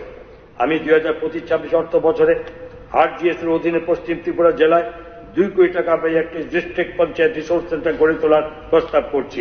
রাজ্যের 27টি পঞ্চায়েতের প্রতিটিতে একটি করে পঞ্চায়েত লার্নিং সেন্টার এবং 61টি পঞ্চায়েত ভবন নির্মাণ করা হবে এবং এই কাজের জন্য 22,02 লক্ষ টাকা বরাদ্দ করা হয়েছে। আমি 2025-26 অর্থবর্ষে সমস্ত সভাধিপতিদের কার্যালয়ের জন্য নতুন গাড়ি প্রদান করার প্রস্তাব করছি। পানি জল সরবরাহ কেন্দ্র এবং রাজ্য সরকার অন্যতম প্রধান অগ্রাধিকারের ক্ষেত্র হচ্ছে নিরাপদ পানীয় জল সরবরাহ করা। রাজ্য সরকার অত্যন্ত নিষ্ঠার সঙ্গে জল জীবন মিশন প্রকল্পের বাস্তবায়ন করে চলেছে। জল জীবন মিশন চালু হওয়ার আগে রাজ্যে মাত্র 24,502টি অর্থাৎ 3.3% গ্রামীণ পরিবারে পানীয় জল সরবরাহের জন্য নল সংযোগ ছিল। 2019 সালে জল জীবন মিশন শুরু হওয়ার পরে থেকে এই পর্যন্ত রাজ্যের 6,16,122টি অর্থাৎ 82.06% গ্রামীণ পরিবার functional house hold tap connection প্রদান করা হয়েছে। গত 5 বছরে এই প্রকল্পের অধীনে রাজ্য সরকার মোট 3,221 কোটি 11 লক্ষ টাকা ব্যয় করেছে। 2025-26 অর্থ বছরে রাজ্যের অবশিষ্ট সমস্ত গ্রামীণ পরিবারকে পানীয় জল সংযোগ আওতায় আনতে 568টি গভীর নলকূপ, 1,114টি ক্ষুদ্র ব্যাসের গভীর নলকূপ ও 284টি নতুন উদ্ভাবনী প্রকল্প বাস্তবায়নের এবং সেই সাথে 3টি সারফেস ওয়াটার ট্রিটমেন্ট প্ল্যান্ট নির্মাণের পরিকল্পনা চলছে। শৌচ এবং স্বচ্ছতা এবং সম্পদ রক্ষণাবেক্ষণ 2014 সালে চালু হওয়া স্বচ্ছ ভারত মিশন ভারতের গ্রামীণ অঞ্চলগুলিকে ওপেন ডেফিকেশন ফ্রি করার মাধ্যমে এক অভাবনীয় রূপান্তর ঘটিয়েছে। বর্তমানে এই মিশনের লক্ষ্য হচ্ছে অডিএ প্লাস উদ্যোগ, যার মাধ্যমে কঠিন ও তরল বর্জ্য ব্যবস্থাপনায় সমাজে অংশগ্রহণ সুনিশ্চিত করে প্রযুক্তি অন্যান্য প্রকল্পের সঙ্গে একত্রীকরণের মাধ্যমে কাঙ্ক্ষিত লক্ষ্যে পৌঁছানোর পরিকল্পনা করা হয়েছে। 2024-25 অর্থ বছরে ত্রিপুরার 25,666টি ব্যক্তিগত পারিবারিক শৌচাগার এবং 170টি সামাজিক গণশৌচাগার বর্জ্য ব্যবস্থাপনাকে আরো কার্যকর করতে 2,626টি কমিউনিটি কম্পোস্ট পিট এবং 612টি সেগ্রিগেশন শেড এবং 668টি বর্জ্য পরিবহন যান এবং 3টি গ্রামীণ প্লাস্টিক বর্জ্য ব্যবস্থাপনা কেন্দ্র স্থাপন করা হয়েছে। এছাড়াও 1,603টি কমিউনিটি শকপিট, লিসপিট, ম্যাজিক পিট এবং 594টি ড্রেনেজ চ্যানেল দূষণ জল ব্যবস্থাপনার জন্য নির্মাণ করা হয়েছে। 2025-26 অর্থ বছরের জন্য 25,930টি ISHL এবং 471টি CSC, 293টি সেগ্রিগেশন শেড, 493টি ওয়েস্ট ট্রান্সপোর্ট ভেহিকল, 15টি PWM ইউনিট, 12,194টি কমিউনিটি শকপিট, লিসপিট এবং ম্যাজিক পিট, 3,573টি ড্রেন এবং 15টি ফিকল স্লাস ট্রিটমেন্ট প্ল্যান্ট নির্মাণের পরিকল্পনা নেওয়া হয়েছে। এই কাজগুলি সমাধানের জন্য 148,68,00,000 টাকা ব্যয় করা হয়েছে। বন, ভারত সরকারের বন ও জলবায়ু পরিবর্তনের মন্ত্রকের উদ্যোগে এক পেড় মা কে নাম অভিযান বাস্তবায়নে রাজ্য সরকার গুরুত্বপূর্ণ ভূমিকা পালন করেছে। এই অভিযানের আওতায় ত্রিপুরা বন দপ্তরের উদ্যোগে সংশ্লিষ্ট সকলে অংশগ্রহণের মাধ্যমে 34,25,133টি চারা গাছ রোপণ করা হয়েছে। 2024 সালে 5 জুলাই ত্রিপুরা বন দপ্তর একটি গণ বৃক্ষরোপণ কর্মসূচি অত্যন্ত সফলভাবে সংগঠিত করেছে। সকাল 10টা থেকে 10টা 5 পর্যন্ত 5 মিনিটে সারা রাজ্যে 6,21,551টি চারা গাছ রোপণ করা হয়েছে। এই কর্মসূচিতে রাজ্যের বিভিন্ন সরকারি ও বেসরকারি সংস্থা, CAPF, Tripura police, JFMC, EDC, BMC সদস্যগণ ও সাধারণ জনগণ সক্রিয়ভাবে অংশগ্রহণ করেছে। 2024-25 অর্থ বছরে পরিবেশ ভারসাম্য রক্ষা ও বন সৃজনের উদ্দেশ্যে 9,856 একটা এলাকা বনায়নের আওতায় আনা হয়েছে। এছাড়া রাস্তার ধারে 313 কিলোমিটার দীর্ঘ এলাকায় এবং 24 কিলোমিটার দীর্ঘ নদীর তীরে বৃক্ষরোপণ করা হয়েছে। পরিবেশ ও সংরক্ষণের পাশাপাশি জলবায়ু পরিবর্তন মোকাবিলায় ত্রিপুরা জাইকা প্রকল্পের অধীনে 10,000 হেক্টর অবক্ষয়প্রাপ্ত বনভূমি সফলভাবে পুনরুদ্ধার করা সম্ভব হয়েছে। এই প্রকল্পের মাধ্যমে স্থানীয় যুবক ও মহিলাদের দক্ষতা বিকাশের উপর বিশেষ গুরুত্ব দেওয়া হয়েছে। বাঁশভিত্তিক হস্তকারু শিল্প, মৎস্যচাষ, শূকর প্রতিপালন, বেকারি, আচার প্রস্তুতি, মোমবাতি তৈরি, শুকনো মাছ প্রক্রিয়াকরণ, পরিবেশ বান্ধব পর্যটন ইত্যাদির মাধ্যমে 5 সহস্রাধিকেরও বেশি বেনিফিশিয়ারি স্বনির্ভর হয়ে উঠেছেন। জার্মান KfW অর্থায়নে climate resilience of forest landscape in Tripura নামক বাইরে থেকে সাহায্যপ্রাপ্ত প্রকল্প বা ত্রিপুরা IGDC2 প্রকল্পটি বর্তমানে ধলাই জেলার আমবাসার, সালেমা, দুর্গাচমনি, মনু, ছামন ও গন্ডাচর, রৈসাবাড়ি ও গঙ্গানগর এই 8টি ডেভেলপমেন্টাল ব্লক এবং উত্তর ত্রিপুরা জেলার জম্পহিল, দশদাও, দামছড়া এই 3টি ডেভেলপমেন্টাল ব্লকের 149টি গ্রাম বাস্তবায়িত হচ্ছে। এই প্রকল্পের মোট ব্যয় বরাদ্দ 32.90 মিলিয়ন ইউরো, যা ভারতীয় মুদ্রায় প্রায় 253 কোটি 20 লক্ষ টাকা। এর মাধ্যমে জলবায়ু পরিবর্তনের কারণে ঝুঁকিপূর্ণ অবস্থান রয়েছেন এবং জনগোষ্ঠী তথা প্রায় 1,30,000 মানুষ উপকৃত হবেন। 2020-21 সালে এই প্রকল্প শুরু হওয়ার পর থেকে 3,228.3 হেক্টর জমিতে বৃক্ষরোপণ করা হয়েছে। Enhancing landscape and ecosystem management নামক একটি নতুন প্রকল্প বিশ্ব ব্যাংকের সহায়তায় ও ত্রিপুরা বন দপ্তরের মাধ্যমে বাস্তবায়নের পথে। এই প্রকল্পটি রাজ্যের 821টি গ্রামে বাস্তবায়নের জন্য ওয়ার্ল্ড ব্যাংক কর্তৃক আর্থিক সহায়তা অনুমোদন পেয়েছে। এই প্রকল্পের মোট ব্যয় বরাদ্দ হয়েছে 1,763 কোটি টাকা এবং এই প্রকল্পের সহায়তা পাবে জাইকা IEDC প্রকল্প বহির্ভূত রাজ্যের বন ও নির্ভর জনগোষ্ঠী। 2025-26 অর্থবর্ষে বন দপ্তর বিভিন্ন বনায়ন সম্পর্কিত ক্রিয়াকলাপ তত্ত্বাবধানে বাস্তবায়ন রিয়েল টাইম ডাটা প্রাপ্তির জন্য স্টেট অফ দ্য আর্ট যন্ত্র সম্মিলিত তথ্য প্রযুক্তি পরিকাঠামো গড়ে তোলার পরিকল্পনা করা হয়েছে। তথ্য প্রযুক্তি আমাদের রাজ্য উত্তর পূর্ব ভারতের প্রথম রাজ্য হিসেবে ডিজিটাল ইন্ডিয়া ভার্সিটি ডিভিশনের সঙ্গে মৌ চুক্তি স্বাক্ষর রয়েছে। এই ঐতিহাসিক মাইলফলকের সূচনা হয় প্রজ্ঞা ভবনে অনুষ্ঠিত ভার্সিটি রাজ্যম শীর্ষক রাজ্যভিত্তিক কর্মশালার মাধ্যমে। এই কর্মশালায় এই অঞ্চলে ডিজিটাল ও ভাষাগত ক্ষমতায়নের উন্নতির উদ্দেশ্যে রাজ্য সরকারের বিভিন্ন আধিকারিক দপ্তর ও শিক্ষা প্রতিষ্ঠান একত্রিত হয়। ত্রিপুরা স্টেট ডাটা সেন্টার 2010 সালের ডিসেম্বর মাসে প্রতিষ্ঠিত হয়। তথ্য প্রযুক্তি ও সাইবার নিরাপত্তা পরিকাঠামো বৃদ্ধির লক্ষ্যে উন্নততর মানের কম্পিউটার ও তথ্য সংরক্ষণ ক্ষমতা বৃদ্ধি ঘটিয়ে অত্যন্ত শক্তিশালী সাইবার নিরাপত্তা ফ্রেমওয়ার্ক এর সহায়তায় রাজ্য সরকার এই ডাটা সেন্টারের আধুনিকীকরণের 5 বছরের জন্য 65,40,00,000 টাকার প্রকল্প অনুমোদন করেছে। এতে ডাটা ম্যানেজমেন্ট উন্নত হবে, সাইবার নিরাপত্তা বৃদ্ধি পাবে, সরকারি দপ্তরগুলির মধ্যে কাজ করে মসৃণ ও সুসংগত হবে এবং নাগরিকদের জন্য কার্যকর, নিরাপদ ও মসৃণ ডিজিটাল পরিষেবা প্রদান নিশ্চিত করা সম্ভব হবে। এর মধ্যে সুশাসন ও সন্তুষ্টি সুনিশ্চিত হবে। রাজ্যে একটি শক্তিশালী স্টার্টআপ পরিবেশ গড়ে তুলতে ত্রিপুরা সরকার 2025-24 জানুয়ারি ত্রিপুরা স্টার্টআপ পলিসি 2024 চালু করেছে। আইটিএস, ই কমার্স, তাঁত হস্তশিল্প, উদ্যানবিদ্যা, কৃষি ও খাদ্য প্রক্রিয়াকরণের, নির্মাণ, স্বাস্থ্য, মৎস্যচাষ, লজিস্টিক প্রভৃতি খাতে উদ্ভাবন ও বিনিয়োগ আকৃষ্ট করতে এবং স্থানীয় স্নাতকদের কর্মসংস্থান সুযোগ বৃদ্ধি করতে নীতি গৃহীত হয়েছে। এই নীতির অধীনে প্রধান প্রণোদনা বাকি ইনসেন্টিভ হিসাবে ট্রাইসিট অর্থায়নের রূপে স্বীকৃত স্টার্টআপগুলির জন্য এককালীন 2 লক্ষ টাকা অনুদান, প্রতি মাসে 20,000 টাকা পর্যন্ত পরিচালন ব্যয় পুনরুদ্ধার বা রিএম্বার্সমেন্ট, নারী ও বিশেষভাবে সক্ষম উদ্যোক্তাদের জন্য অতিরিক্ত সুবিধা সহ এবং প্রোটোটাইপ ডেভেলপমেন্ট স্টেজ থাকা স্টার্টআপগুলিকে 10 লক্ষ টাকা পর্যন্ত আর্থিক সহায়তা প্রদান করার সংস্থান রয়েছে।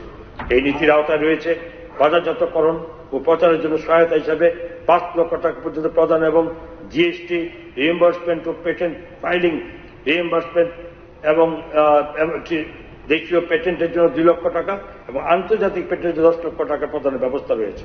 2025-24 অর্থবর্ষে এই উদ্দেশ্যে 6 কোটি টাকা ব্যবহৃত রাখা হয়েছে। ইনকিউবেশন সহায়তা শক্তিশালী করতে নিউ জেনারেশন ইনোভেশন নেটওয়ার্কের মাধ্যমে ইনকিউবেশন সেন্টার স্থাপনের জন্য 10 লক্ষ টাকা অনুদান এবং পরিচালন ব্যয় সহায়তা হিসাবে প্রতি বছর 5 লক্ষ টাকা প্রদান করা হবে। এছাড়াও স্টার্টআপ পরিকাঠামো উন্নয়নের জন্য 25 কোটি টাকার ট্রাই ইনফ্রা ফান্ড গঠন করা হবে এবং ত্রিপুরা ভেঞ্চার ক্যাপিটাল ফান্ডের মাধ্যমে বিপুল সম্ভাবনাময় স্টার্টআপগুলিকে 25 লক্ষ থেকে 2 কোটি টাকা পর্যন্ত বিনিয়োগ সহযোগিতা প্রদান করা হবে। এই কৌশলগত পদক্ষেপগুলি ত্রিপুরাকে প্রত্যাশিত নেতৃস্থানীয় স্টার্টআপের হাবের আসন প্রদান করার পাশাপাশি এই অঞ্চলে অর্থনৈতিক প্রবৃদ্ধি, উদ্ভাবনী উদ্যোগকে ত্বরান্বিত করবে। এই লক্ষ্যে আগামী 5 বছরে 47 কোটি টাকা ব্যয় করা হবে। ত্রিপুরা সরকারের উদ্যোগ ও উদ্ভাবনকে উৎসাহ প্রদান করতে রাজ্যের প্রতিটি ক্ষেত্রে স্টার্টআপের জন্য ইনকিউবেশন ও ইনোভেশন পার্ক স্থাপনের পরিকল্পনা নেওয়ার মধ্য দিয়ে একটি যুগান্তকারী পদক্ষেপ নিয়েছে। এই দূরদর্শী উদ্যোগ রাজ্যের প্রতিভার যথোপযুক্ত ব্যবহার করতে চায়। রাজ্যের স্টার্টআপ সমূহের বিভিন্ন সমস্যা যেগুলির সম্মুখীন তারা হচ্ছে গবেষণা, বিকাশ এবং বিপণনের ক্ষেত্রে। রাজ্যের এই প্রতিভার ভান্ডার ট্যালেন্ট পুলের মধ্যে প্রতি বছর 16,500 সংখ্যক ছাত্রছাত্রী যারা স্থানীয় বিশ্ববিদ্যালয় কারিগরি প্রতিষ্ঠানগুলি থেকে স্নাতক ডিগ্রি অর্জন করেছে। একটি স্থায়ী কেন্দ্র হিসাবে এই পার্কটি বিভিন্ন তথ্য প্রযুক্তি ভিত্তিক স্টার্টআপ ও তথ্য প্রযুক্তি ব্যতীত অন্যান্য স্টার্টআপ সমূহকে সার্বিকভাবে সহায়তা করবে উন্নত প্রযুক্তি বিকাশের জন্য। প্রয়োজনীয় যন্ত্রাদি প্রদান করে এবং বিপণনের ক্ষেত্রে প্রয়োজনীয় সংযোগ স্থাপন করে। এই ইনকিউবেশন এবং ইনোভেশন পার্কটিতে আধুনিকতম সুবিধা সমূহ, যার মধ্যে রয়েছে একসাথে বসে কাজ করার জায়গা, গবেষণাগার সংক্রান্ত পরিকাঠামো এবং প্রয়োজন ভিত্তিক মেন্টরশিপ প্রোগ্রাম প্রাথমিক স্তরে থাকা বিভিন্ন উদ্যোগের জন্য উপযোগী। এই ইনকিউবেশন এবং ইনোভেশন পার্ক স্থাপনের অনুমতি ব্যয় ধরা হয়েছে 108,90,00,000 টাকা। এই উদ্যোগ ডোনার মন্ত্রকের আর্থিক সহায়তায় রূপায়িত হবে। এই ইনকিউবেশন ইনোভেশন পার্কটি বাণিজ্যিক সাফল্যের একটি উল্লেখযোগ্য ভিত্তিভূমি হয়ে দাঁড়াবে, যা ত্রিপুরাকে উদ্ভাবন ও স্টার্টআপ বিকাশের একটি উল্লেখযোগ্য গন্তব্য হিসাবে প্রতিষ্ঠিত করবে। রাজ্য সরকার রাজ্যের শিক্ষা ও স্বাস্থ্য পরিষেবায় ডিজিটাল পরিকাঠামো গড়ে তোলার ক্ষেত্রে উল্লেখযোগ্য ভূমিকা নিয়েছে। 30টি সরকারি মহাবিদ্যালয়ে সুরক্ষিত ওয়াইফাই পরিষেবা বাস্তবায়নের সাফল্য ভিত্তি করে ছাত্র এবং কর্মচারীদের বিনামূল্যে ইন্টারনেট পরিষেবা প্রদান করা হয়েছে। এই সাফল্যকেই আমরা এখন রাজ্যের সমস্ত বিদ্যালয় এবং হাসপাতালের মধ্যে ছড়িয়ে দিতে চাই। এই প্রকল্পের উদ্দেশ্য ছিল রাজ্যের শিক্ষা ও স্বাস্থ্য পরিষেবায় ইন্টারনেট পরিষেবা সংযোগ স্থাপনের মাধ্যমে ডিজিটাল পরিষেবা ব্যবধান কমিয়ে আনা। রাজ্যের সমস্ত স্কুল এবং হাসপাতালে ইন্টারনেট পরিষেবা প্রদানের জন্য অনুমিত ব্যয় ধার্য করা হয়েছে 18,70,00,000 টাকা। এই উদ্যোগটি সর্বত্র সমরূপ ইন্টারনেট পরিষেবা প্রাপ্তি, শিক্ষাক্ষেত্রে উন্নততর ফলাফল রাজ্যের প্রতিটি প্রান্তে স্বাস্থ্য পরিষেবা প্রদানে সুনিশ্চিত হবে। 2025-26 অর্থবর্ষে আমি হাপানিয়ায় আন্তর্জাতিক মেলা প্রাঙ্গণে কম্পিউটার ভিত্তিক অনলাইন পরীক্ষা গ্রহণের জন্য একটি কম্পিউটার ভিত্তিক অনলাইন পরীক্ষা গ্রহণ কেন্দ্র স্থাপনের প্রস্তাব করছি, যাতে রাজ্যের প্রত্যাশীদের এই উদ্দেশ্যে বহির্রাজ্যে না যেতে হয়। 2025-26 অর্থবর্ষের উদ্দেশ্যে 15 কোটি টাকা ব্যবহারের ঘোষণা করছি। মাননীয় অধ্যক্ষ মহোদয়, স্বরাষ্ট্র পুলিশ, ত্রিপুরা পুলিশ ডাকাতি, চুরি, রাহাজানি, হত্যাকাণ্ড, দাঙ্গা এবং নারীদের বিরুদ্ধে সংগঠিত অপরাধ নিয়ন্ত্রণে প্রশংসনীয় সাফল্য অর্জন করতে সক্ষম হয়েছে।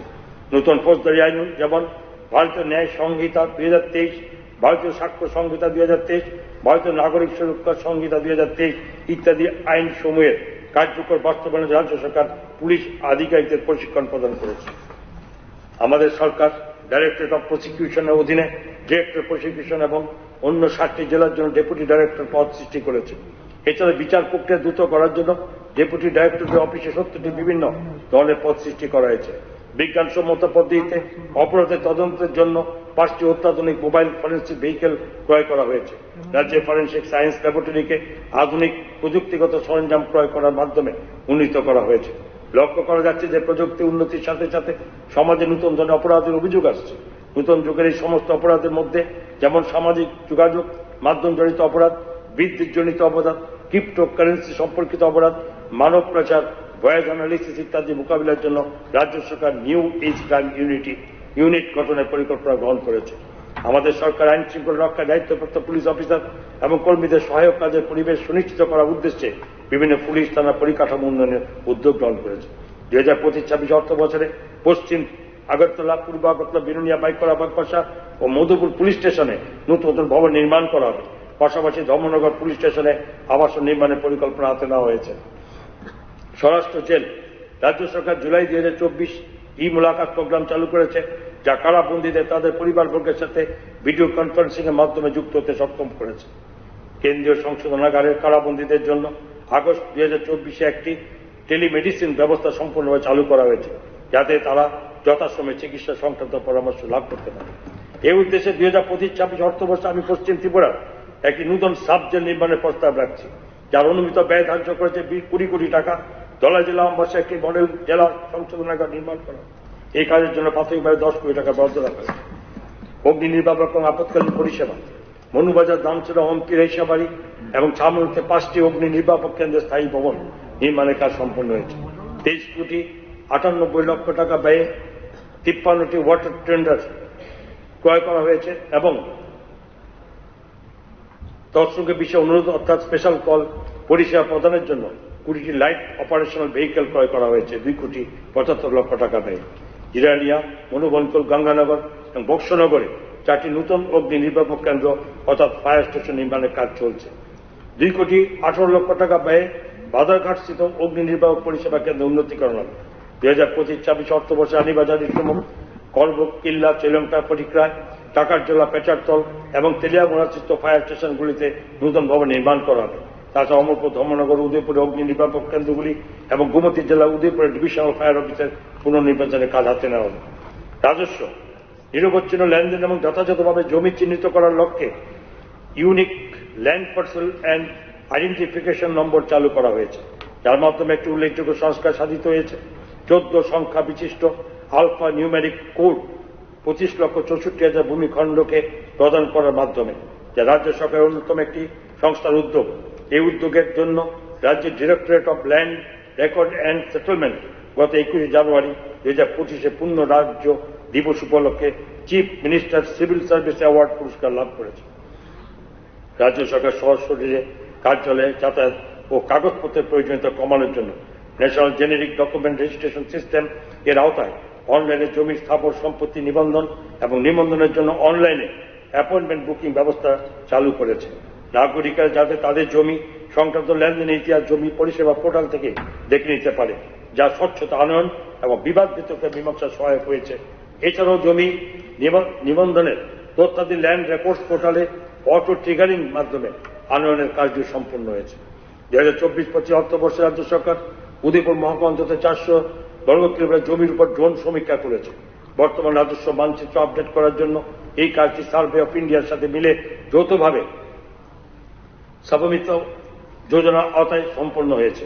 বর্তমান অর্থবর্ষ জমির খতিয়ান ও নিবন্ধীকরণের তথ্যের সাথে আধার সংযুক্তিকরণ এবং সত্যতা যাচাই করার নয়া উদ্যোগ নেওয়া হয়েছে। এই উদ্যোগটি স্বচ্ছতা আনয়ন বিবাদ মীমাংসা করতে সহায়ক হবে। আমাদের সরকার সাধারণ মানুষের কাছে প্রশাসনিক পরিষেবাকে পৌঁছে দিতে সর্বদাই সচেষ্ট, যার জন্য বিদ্যমান রাজস্ব পরিকাঠামোটিকে শক্তিশালী করা অত্যন্ত প্রয়োজনীয় এবং গুরুত্বপূর্ণ বলে আমি মনে করি। ত্রিপুরা সরকার বিভিন্ন প্রশাসনিক ভবন নির্মাণের সিদ্ধান্ত নিয়েছে, যার মাধ্যমে রাজস্ব পরিকাঠামোকে শক্তিশালী করা হবে। তার জন্য ব্যয় ধরা হয়েছে 193,10,00,000 টাকা।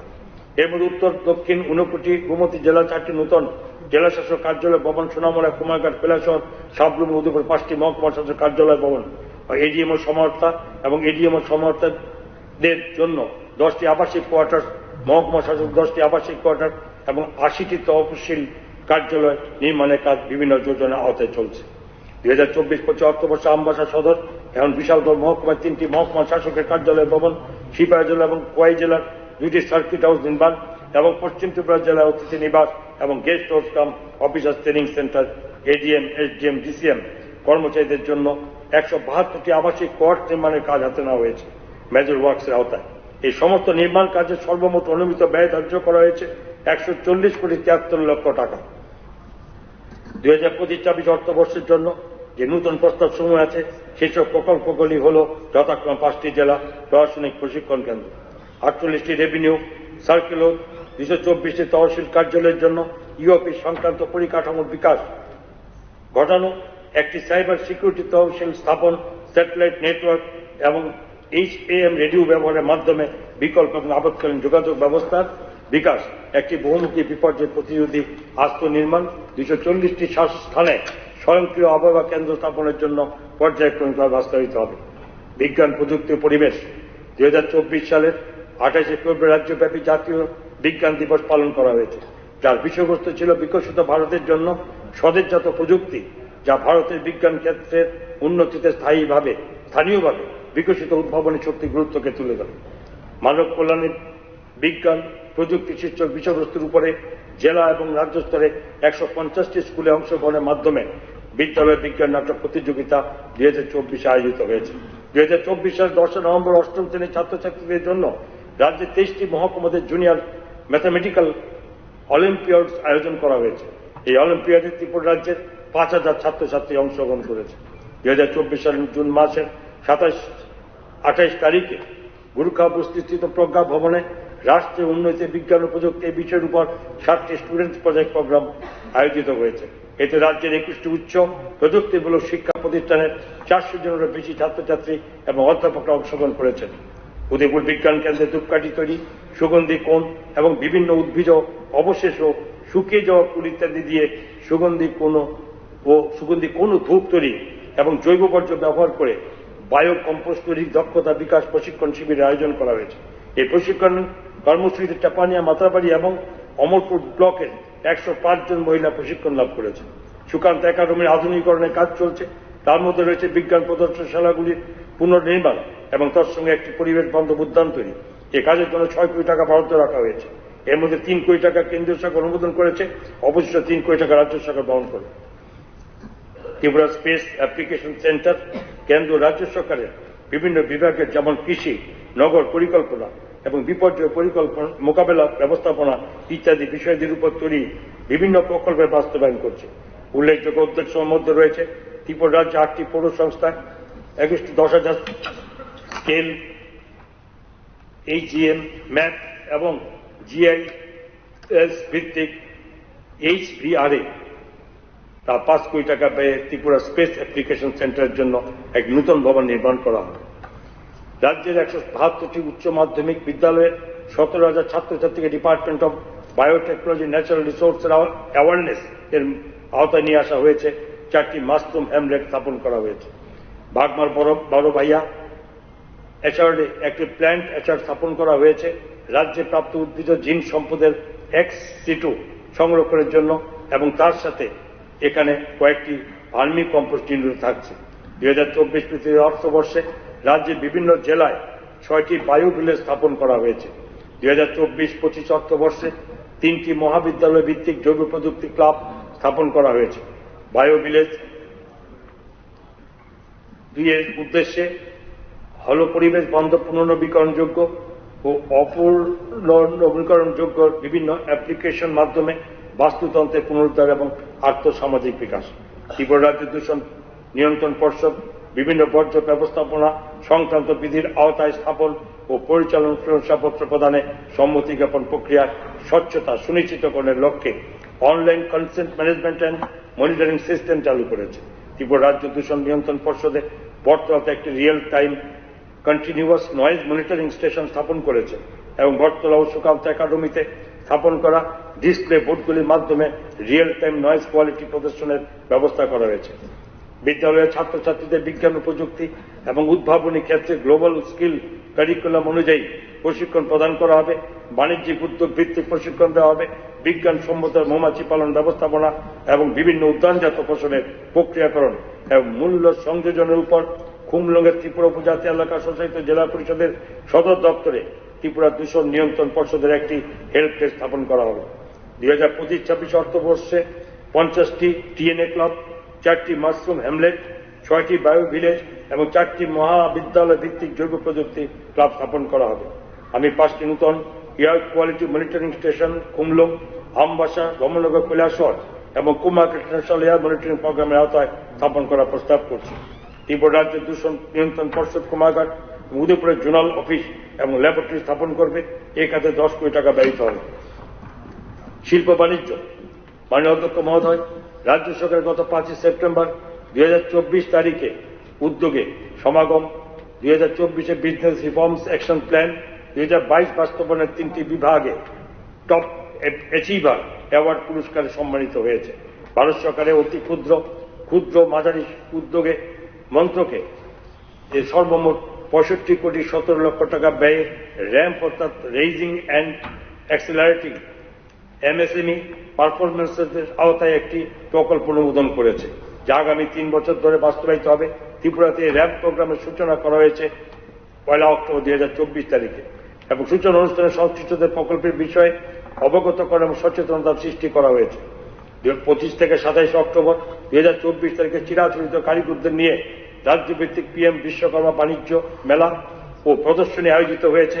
ভারত সরকারের মাননীয় এমএসি মন্ত্রী এই বিষয়ে রাজ্যের কর্মতৎপরতার প্রশংসা করেছেন। রাজ্য এই বিষয়ে 53,600টি আবেদন গ্রহণ করেছে, যার মধ্যে 7,523 জন আবেদনকারী প্রাথমিক প্রশিক্ষণ সম্পূর্ণ করেছে। ঋণ প্রাপ্তির জন্য 2,399টি ঋণের আবেদন অনুমোদিত হয়েছে, যার মধ্যে 1,822 সংখ্যক ঋণ এর মধ্যে প্রদান করা হয়ে গেছে। গত 27 জুন 2024 তারিখে investment promotion agency of Tripura গঠিত হয়েছে এবং এই সংক্রান্ত বিজ্ঞপ্তি জারি করা হয়েছে, যা ত্রিপুরাতে ব্যবসা স্থাপনের জন্য এবং ত্রিপুরার বিনিয়োগের জন্য সোল পয়েন্ট অফ কন্ট্যাক্ট হিসাবে কাজ করবে, যা বিভিন্ন সময়ে ঘোষিত শিল্পনীতির সময়ের বাস্তবায়নের জন্য এবং ত্রিপুরার শিল্প বিকাশের জন্য কাজ করবে।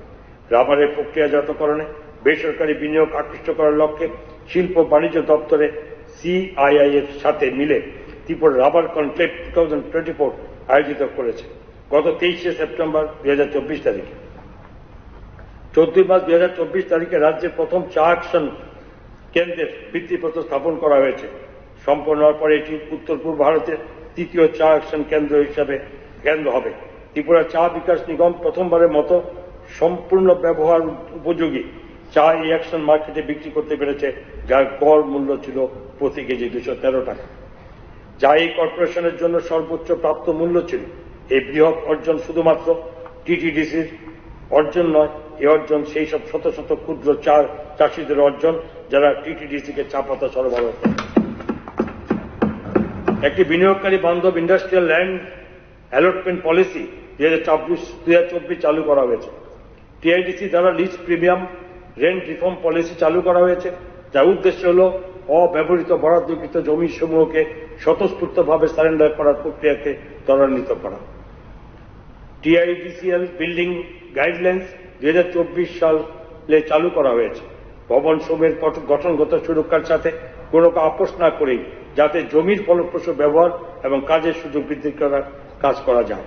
রাজ্য সরকার রাজ্যের 9টি ইন্ডাস্ট্রিয়াল এস্টেটের পরিকাঠামো বিকাশের কাজ হাতে নিতে যাচ্ছে এশিয়ান ডেভেলপমেন্ট ব্যাংকের আর্থিক সহায়তায়, যার মধ্যে থাকছে সড়ক, পয়ঃপ্রণালী, বিদ্যুৎ সরবরাহ, জল সরবরাহ, বর্জ্য ব্যবস্থাপনা, সামাজিক পরিকাঠামো এবং নিরাপত্তা ব্যবস্থা। এই বাহ্যিক ঋণের পরিমাণ আনুমানিক 740 কোটি টাকা। এর সাথে নাগিছড়া, জলেফা এবং শান্তিবাজার শিল্পক্ষেত্রে আভ্যন্তরীণ পরিকাঠামো এবং সাইট ডেভেলপমেন্টের প্রকল্প প্রস্তাবিত হচ্ছে, যা special assistant two states for capital investment স্কিমের আওতায় করা হবে।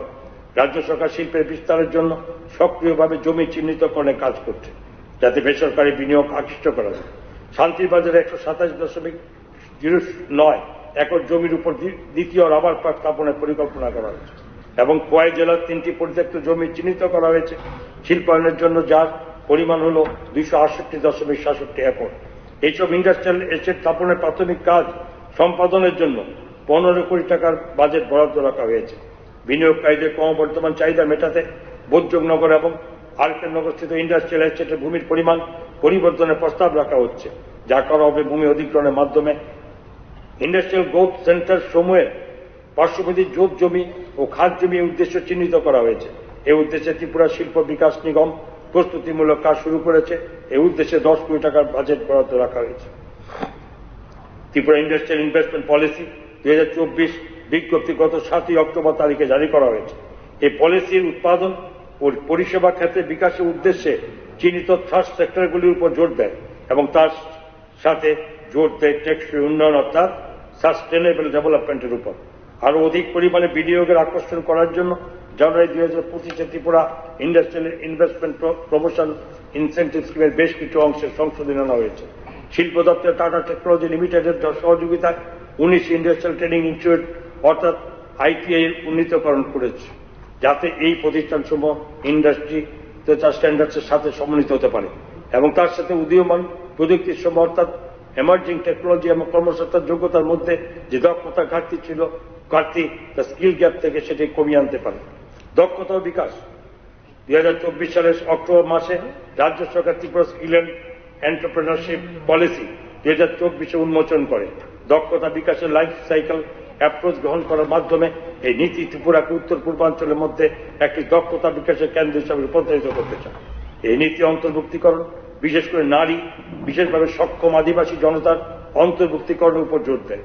এই নীতির মাধ্যমে কৌশলগতভাবে দক্ষতা বিকাশের উদ্যোগ সমূহকে শিল্পোদ্যোগের চাহিদার সাথে খাপ খাওয়ানো, উদ্যোগের বিকাশ এবং গুণগত মান সম্পন্ন প্রশিক্ষণের ব্যবস্থা, যা অনুমোদন এবং প্রশংসাপত্র প্রদানের মতো বিষয়গুলিকে সমন্বিত করেছে।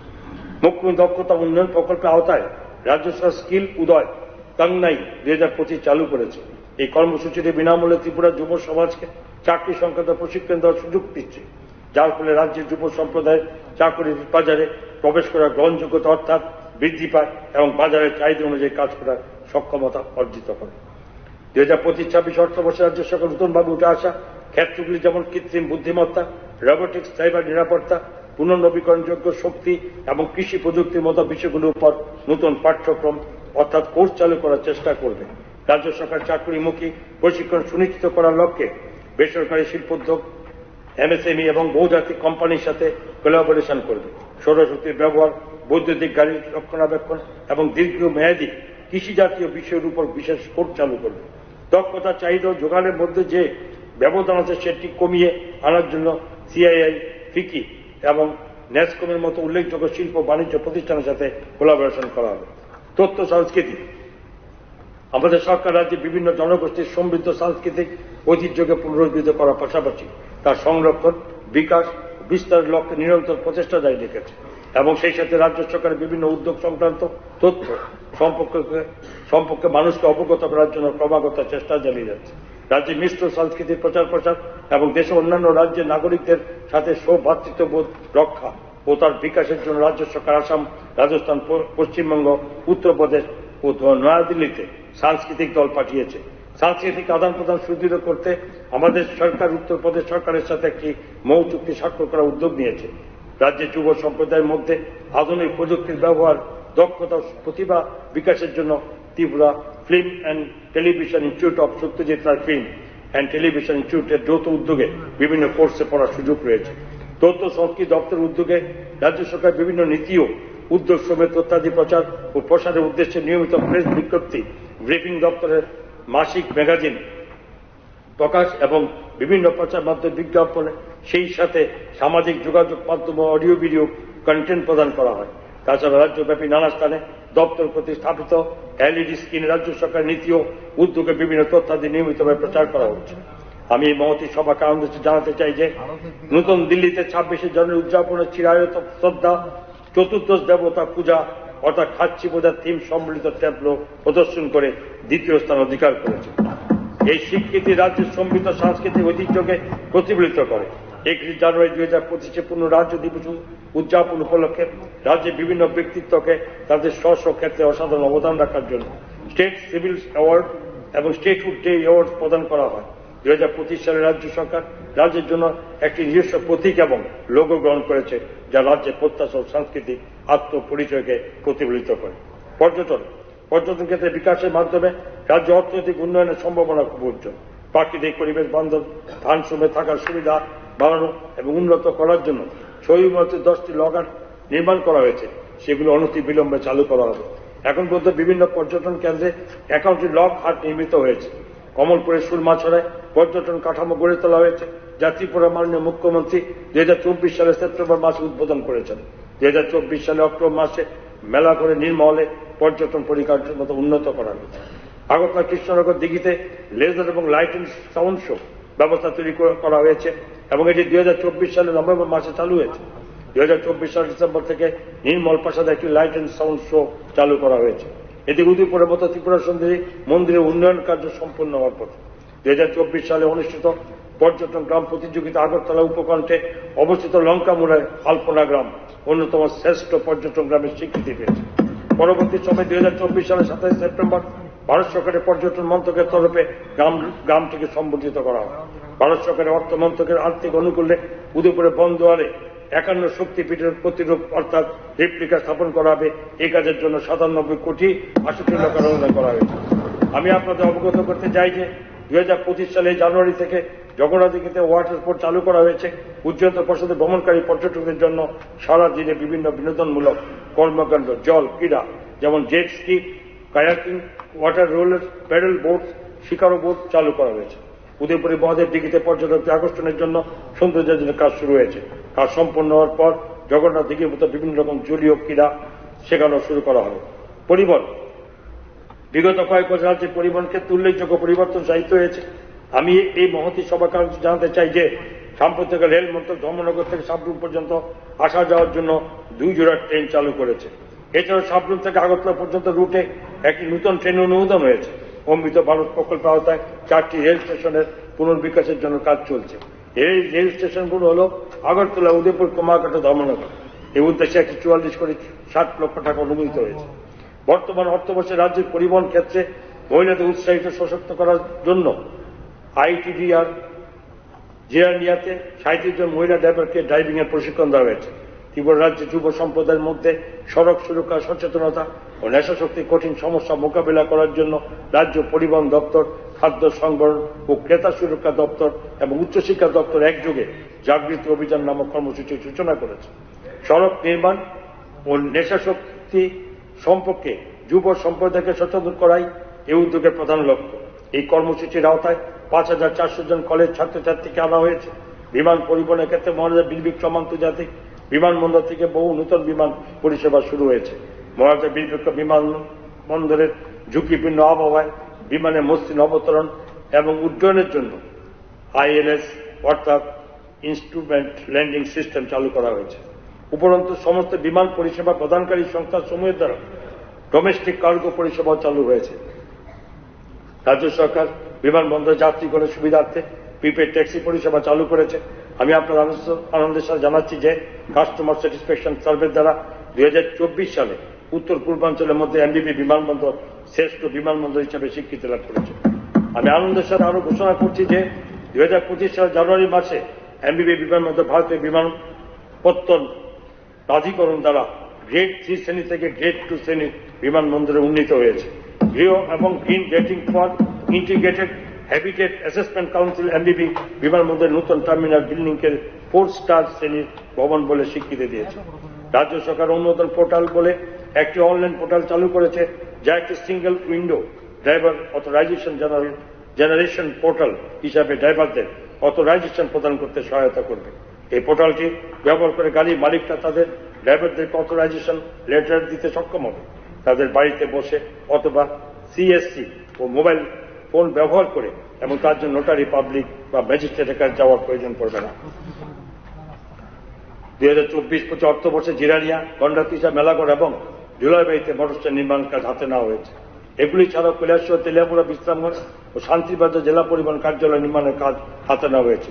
দয়াল, মনুঘাটে যাত্রী আবাস সহ মোটরস্ট্যান্ড নির্মাণ করা হবে। 2025-26 অর্থবর্ষে আমি মোহনপুর, কল্যাণপুর, বিশালগড়, মনুঘাট এবং যতনবাড়িতে নতুন মোটরস্ট্যান্ড নির্মাণের প্রস্তাব রাখছি। এই উদ্দেশ্যে প্রাথমিকভাবে 10 কোটি টাকা বরাদ্দ রাখা হয়েছে 2025-26 অর্থবর্ষে। পূর্ত সড়ক সেতু। মাননীয় অধ্যক্ষ মহোদয়, যোগাযোগ ব্যবস্থা উন্নয়ন আমাদের সরকার সমস্ত মহকুমা সদরগুলিকে 2 লেন বিশিষ্ট গুণগত মানসম্পন্ন সড়ক দ্বারা উন্নীত করা অভিপ্রায় রাখে। সেই জন্য দপ্তরটি 9টি রাজ্য সড়ককে পেভড শোল্ডার সহ 2 লেনের সড়কে উন্নীত করার কাজটিকে অগ্রাধিকার দিয়েছে, যার সর্বমোট দৈর্ঘ্য হচ্ছে 383 কিলোমিটার, এবং হাইওয়েগুলিকে চিহ্নিত করা হয়েছে তাদের কৌশলগত গুরুত্ব বিবেচনা করে, যার মধ্যে রয়েছে গুরুত্বপূর্ণ বাণিজ্য কেন্দ্রের সাথে সংযোগ স্থাপন, পর্যটন কেন্দ্রগুলি অবস্থান, জনজাতি অধ্যুষিত এলাকা এবং সীমান্ত এলাকা। 2024-25 অর্থবর্ষে 8টি আরসিসি সেতুর কাজ সম্পন্ন করার লক্ষ্যমাত্রা হাতে নেওয়া হয়েছে, এবং এর সাথে রয়েছে 250 কিলোমিটার দৈর্ঘ্য বিশিষ্ট সড়ক মানোন্নয়ন এবং 1450 কিলোমিটার সড়কের রক্ষণাবেক্ষণ। এর মধ্যে 2025 সালে ফেব্রুয়ারি অবধি 4টি আরসিসি সেতু নির্মাণের কাজ সম্পন্ন হয়েছে, এবং 180 কিলোমিটার দৈর্ঘ্য সম্পন্ন সড়কের গ্রাম মানোন্নয়নের কাজ শেষ হয়েছে। এছাড়া 1536 কিলোমিটার দীর্ঘ সড়কের মেরামতি কাজ ইতিমধ্যে সম্পন্ন হয়েছে। 2024-25 অর্থ বছরে প্রতিটি বিধানসভা কেন্দ্রে 30 কিলোমিটার দৈর্ঘ্যের সড়ক নির্মাণের পরিকল্পনা ঘোষণা করা হয়েছিল। সেই অনুসারে পূর্ত দপ্তরের বিভিন্ন প্রকল্পের মাধ্যমে 60টি বিধানসভার প্রতিটিতে সড়ক নির্মাণের উৎকর্ষ সাধনের জন্য বিপুল উদ্যমে পরিকাঠামোগত কাজ হাতে নিয়েছে।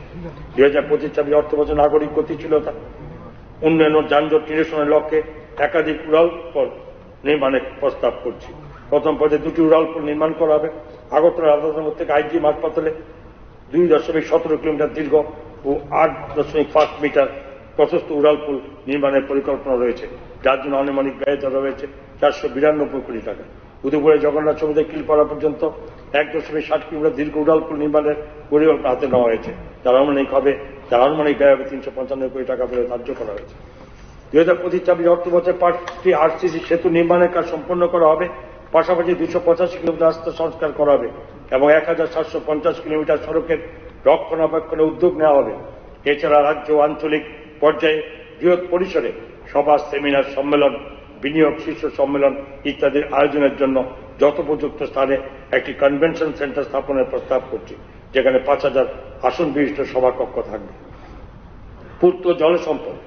2024-25 অর্থ বছরে 1টি জলসেচ প্রকল্প স্থাপন করা হবে এবং 755 হেক্টর জমিকে সেচের আওতায় আনা হবে। রাজ্য সরকার 2025-26 অর্থ বছরে রাজ্যের সমস্ত জেলার 213টি গভীর নলকূপ ক্ষুদ্র সেচ প্রকল্প নির্মাণের উদ্যোগ নিয়েছে। এই প্রকল্পের জন্য 109 কোটি 10 লক্ষ টাকা ব্যয়িত হবে। এছাড়াও 2টি জেলায় 4টি বৃষ্টির জল সংরক্ষণের পরিকাঠামো নির্মিত হবে, যার জন্য 65 কোটি 98 লক্ষ টাকা ব্যয় করা হবে। পিএম কুসুম প্রকল্পের কম্পোনেন্ট বি এর অধীনে রাজ্য সরকার রাজ্যের 8টি জেলায় 2115টি stand alone off grid solar agricultural pumpset স্থাপন করবে। বিদ্যুৎ। রাজ্যে বিদ্যুৎ সরবরাহ ব্যবস্থা উন্নতিকল্পের রিভাম্পড ডিস্ট্রিবিউশন সেক্টর স্কিম নামক ভারত সরকারের ফ্ল্যাগশিপ প্রকল্পের বাস্তবায়ন করা হচ্ছে। এই প্রকল্পের অনুমোদিত মোট ব্যয় 803 কোটি টাকা। এর ফলে নতুন পরিকাঠামো গড়ে তোলা হবে। এই পরিকাঠামো প্রযুক্তিগত ও বাণিজ্যিক ক্ষতি হ্রাস করবে এবং স্মার্ট মিটার স্থাপনের মাধ্যমে বিলিং ব্যবস্থা উন্নয়ন সাধন করবে। এর ফলস্বরূপ বিদ্যুৎ সরবরাহ খাতের কার্যকারিতা ও আর্থিক স্থিতিশীলতা অনেক বৃদ্ধি পাবে। এই প্রকল্পের আওতায় যে সমস্ত কাজের বাস্তবায়ন চলছে তাদের 50%-এর বেশি কাজ ইতিমধ্যে সম্পন্ন হয়েছে। বিদ্যুৎ ও বিতরণ ব্যবস্থাকে আরো কার্যকর দক্ষতা সম্পন্ন করে তোলার লক্ষ্যে Tripura power distribution strengthening and generation efficiency project নামক প্রকল্প রূপায়ণের জন্য এশিয়ান ডেভেলপমেন্ট ব্যাংক থেকে 2275 কোটি টাকার ব্যয় বরাদ্দ অনুমোদন করা হয়েছে। পাওয়ার ডিস্ট্রিবিউশন স্ট্রেংথেনিং প্রজেক্টের অধীনে করণীয় কাজ দ্রুত গতিতে বাস্তবায়িত হচ্ছে এবং মোট কাজের প্রায় 70% ইতিমধ্যে সম্পন্ন হয়েছে। রাজ্যভিত্তিক শক্তিশালী কার্যকর বিদ্যুৎ সংযোগ নেটওয়ার্ক গড়ে তোলার লক্ষ্যে রাজ্য সরকার বিশ্ব ব্যাংকের বিপুল অর্থায়নে north eastern regional power system improvement project নামক প্রায় 1800 কোটি টাকার একটি প্রকল্প বাস্তবায়িত হচ্ছে। এই প্রকল্প এখন বাস্তবায়নের প্রায় অন্তিম পর্যায়ে রয়েছে এবং খুব শীঘ্রই ব্যবহারের জন্য উপযোগী করে তোলা হবে। এই প্রকল্প বাস্তবায়ন রাজ্যকে এক নতুন বিদ্যুৎ সংযোগ নেটওয়ার্কের সুবিধা প্রদান করবে, যার ফলে বিদ্যুৎ সঞ্চালনজনিত ত্রুটি ন্যূনতম মাত্রায় নেমে আসবে। রাজ্যে অনেক মানুষ যে এখনো তাদের বাড়িতে বিদ্যুৎ সংযোগ পাননি, এই সম্পর্কে রাজ্য সরকার সম্পূর্ণভাবে সচেতন। তাদের এই দুর্ভোগ দূর করার জন্য রাজ্য সরকার যত উপযুক্ত উদ্যোগ গ্রহণ করেছে, যাতে অতীতকাল থেকে বিদ্যুৎহীন অবস্থায় থাকা পরিবারগুলোকে বিদ্যুৎ সংযোগ প্রদান করা যায়। রাজ্য সরকারের সেই উদ্যোগের মাধ্যমে রাজ্যের সবগুলি জেলা মিলিয়ে 24,066টি গৃহে বিদ্যুৎ সংযোগ দেওয়ার লক্ষ্যমাত্রা নির্ধারণ করা হয়েছে। সেই সঙ্গে ভারত সরকারের PM জনমন প্রকল্পের মাধ্যমে বিশেষভাবে দুর্বল জনজাতি গোষ্ঠীভুক্ত 11,692টি বেশি গৃহে বিদ্যুৎ সংযোগ প্রদান করা হয়েছে। এই প্রকল্পটির অধীনস্থ সমস্ত কাজ সম্পন্ন হয়েছে এবং বিদ্যুৎ সংযোগ প্রাপ্তির মাধ্যমে এই পরিবারগুলির জীবন আরো স্বাচ্ছন্দ্যময় উঠবে। পুনর্নবীকরণযোগ্য শক্তি বর্তমানে অকৃত্রিম পরিবেশ সংরক্ষণ এবং ভবিষ্যতের জন্য প্রাকৃতিক সম্পদ রক্ষায় অন্যতম প্রধান সাধন হয়ে উঠেছে। প্রত্যন্ত এলাকা থেকেও যেখানে প্রচলিত শক্তি গিয়ে পৌঁছায়নি, সেসব এলাকার মানুষদের জীবনযাত্রা এটি ইতিমধ্যে পরিবর্তন এনেছে। আমরা সবাই জানি যে পুনর্নবীকরণযোগ্য শক্তি ক্ষেত্রটিতে রাজ্য সরকার গৃহীত পদক্ষেপ সমূহ আমাদের আদরণীয় ও মাননীয় প্রধানমন্ত্রী নরেন্দ্র ভাই মোদীজির দ্বারা প্রশংসিত হয়েছে। রাজ্য সরকার সারা রাজ্য জুড়ে গ্রাম শহর সরকারি প্রতিষ্ঠান সমূহে গ্রামীণ বাজার আলোক জ্যোতি প্রকল্প, solar microgrid, solar street light, solar high mast, solar off grid ও grid tie power plant, biogas plant ইত্যাদি প্রকল্প রূপায়ণ করেছে। রাজ্য সরকার 26 মেগাওয়াট ক্ষমতা সম্পন্ন বিভিন্ন পুনর্নবীকরণযোগ্য শক্তি প্রকল্প বাস্তবায়নের জন্য ব্যাপক উদ্যোগ গ্রহণ করেছে এবং 2030 সালের মধ্যে রাজ্যের মোট শক্তি উৎপাদনের নিরিখে পুনর্নবীকরণযোগ্য শক্তির পরিমাণ উল্লেখযোগ্যভাবে বৃদ্ধি করার জন্য 813.50 মেগাওয়াট পুনর্নবীকরণযোগ্য শক্তি কেন্দ্র স্থাপনের ব্যাপক উদ্যোগ গ্রহণ করছে। এছাড়াও PM সূর্য ঘর মুফত বিজলি জোয়ার নামক একটি নতুন প্রকল্প রাজ্যে বাস্তবায়িত হচ্ছে। এই প্রকল্পে জনসাধারণের বাড়ির ছাদে রুফটপ সোলার প্যানেল স্থাপনের মাধ্যমে দ্বিমুখী সুবিধা প্রদান করবে। এটি সারা রাজ্য জুড়ে বাস্তবায়িত হচ্ছে এবং এখন পর্যন্ত 12,726 জন গ্রাহক এই প্রকল্পের জন্য রেজিস্ট্রেশন করেছেন। এর মধ্যে 3,238টি আবেদনপত্র জমা পড়েছে। এর মধ্যে 162 জন গ্রাহকের বাড়িতে ইতিমধ্যে সৌর প্যানেল স্থাপন করা হয়েছে, যার সম্মিলিত উৎপাদন ক্ষমতা 562 কিলোওয়াট পিক। এই প্রকল্পের মেয়াদ 2026-27 অর্থ বছরের পর্যন্ত কার্যকর থাকবে এবং এর মূল কাজ 2025-26 অর্থ বছরে সম্পন্ন হয়ে যাবে। PM সূর্যঘর মুফত বিজলি যোজনার অধীনে জনসাধারণকে তাদের বাসগৃহের ছাদে রুফটপ গ্রিডযুক্ত সৌর বিদ্যুৎ কেন্দ্র স্থাপনের জন্য 85,800 টাকা পর্যন্ত ভর্তুকি দেওয়া হচ্ছে। এই উদ্যোগের ফলে গৃহস্থ পরিবারগুলি তাদের বিদ্যুৎ বিলের খরচ উল্লেখযোগ্য মাত্রায় সাশ্রয় করতে পারবে। PM ডিভাইন প্রকল্পের আওতায় রাজ্য সরকার প্রত্যন্ত পার্বত্য এলাকায় বসবাসকারী পরিবারগুলি যাতে প্রায় বিনামূল্যে নিরবচ্ছিন্ন বিদ্যুৎ সরবরাহ পায়, সে উদ্দেশ্যে সোলার মাইক্রোগ্রিড পাওয়ার প্ল্যান্ট দ্বারা বিদ্যুৎ সংযোগ প্রদানের জন্য উপযুক্ত স্থান শনাক্ত করেছে। এখনো পর্যন্ত 274টি ক্লাস্টারে মোট 9,253টি পরিবার এই প্রকল্পের সুবিধা পাচ্ছে। এই উদ্যোগের ফলে অর্থনৈতিক প্রবৃদ্ধি, ব্যবসায়িক কার্যক্রম, উন্নত স্বাস্থ্য পরিষেবা ও শিক্ষা ক্ষেত্রে ইতিবাচক পরিবর্তন আনবে। এই কাজের জন্য 81 কোটি 2 লক্ষ টাকা ব্যয়িত হবে। ইতিমধ্যে PM ডিভাইন প্রকল্প ও রাজ্য সরকারের প্রকল্প অধীনে 132টি বসতিতে সোলার মাইক্রোগ্রিড পাওয়ার প্ল্যান্ট স্থাপিত হয়েছে। PM কুসুম যোজনার অধীনে রাজ্য সরকার কৃষকদের জন্য সৌরশক্তি পরিচালিত পাম্পের মাধ্যমে জলসেচ বাস্তবায়ন করছে, যার ফলে কৃষকদের আয় দ্বিগুণ হয়েছে এবং শস্য চাষও দ্বিগুণ হয়েছে। এখন পর্যন্ত রাজ্যের বিভিন্ন ব্লক এলাকায় 4,332টি সৌরশক্তি পরিচালিত পাম্প স্থাপন করা হয়েছে এবং আরো 4,000টি সৌরশক্তি পরিচালিত পাম্প স্থাপনের কাজ চলছে। এই যোজনার দ্বারা কৃষকদেরকে কৃষিকাজের নিমিত্তে বিনামূল্যে বিদ্যুৎ প্রদানের লক্ষ্যে বিদ্যমান গ্রিডের সাথে সংযুক্ত পাম্প সমূহকে সৌরশক্তিকরণ করা হচ্ছে। অপরপক্ষে এই যোজনাটি ত্রিপুরা রাজ্য বিদ্যুৎ নিগমের কাছ থেকে বকেয়া বিদ্যুৎ বিলের বোঝা দূর করতে সহায়তা করবে। এ উদ্দেশ্যে 105 কোটি টাকা ব্যয় করা হবে। এই যোজনাতে এমনও সুযোগ রাখা হয়েছে যাতে একজন কৃষক তার কাছে পড়ে থাকা খালি পতিত জমিতে সৌর বিদ্যুৎ কেন্দ্র স্থাপন করতে পারে এবং বিদ্যুৎ সরবরাহ কোম্পানির কাছ থেকে এই উৎপাদিত সৌর বিদ্যুৎ বিক্রয় করে উল্লেখযোগ্য পরিমাণে আয় করতে পারে। ত্রিপুরা বিভিন্ন স্থানে 250টি সোলার হাইমাস স্থাপন করা হবে। রাজ্য সরকার সমস্ত পানীয় জল সরবরাহের পানগুলি সৌরশক্তি উৎসের সাথে সংযুক্ত করার চেষ্টা করবে।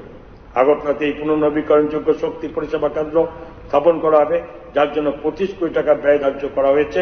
সমস্ত ব্লক কার্যালয় সমূহকে সৌরশক্তি উৎসের সাথে সংযুক্ত করা হবে। নগর উন্নয়ন আমাদের রাজ্যের সবার জন্য ঘর এই লক্ষ্যে চ্যাম্পিয়ন হিসেবে আত্মপ্রকাশ করেছে এবং এর ফলাফল স্বরূপ বিভিন্ন প্রধানমন্ত্রী আবাস যোজনা প্রকল্পের বিভিন্ন পুরস্কার দ্বারা রাজ্যের কর্মদক্ষতা প্রশংসিত হয়েছে। প্রধানমন্ত্রী আবাস যোজনা এর প্রারম্ভে থেকে এখন পর্যন্ত 70,172টি গৃহ নির্মাণ সম্পন্ন হয়েছে শহর এলাকাতে।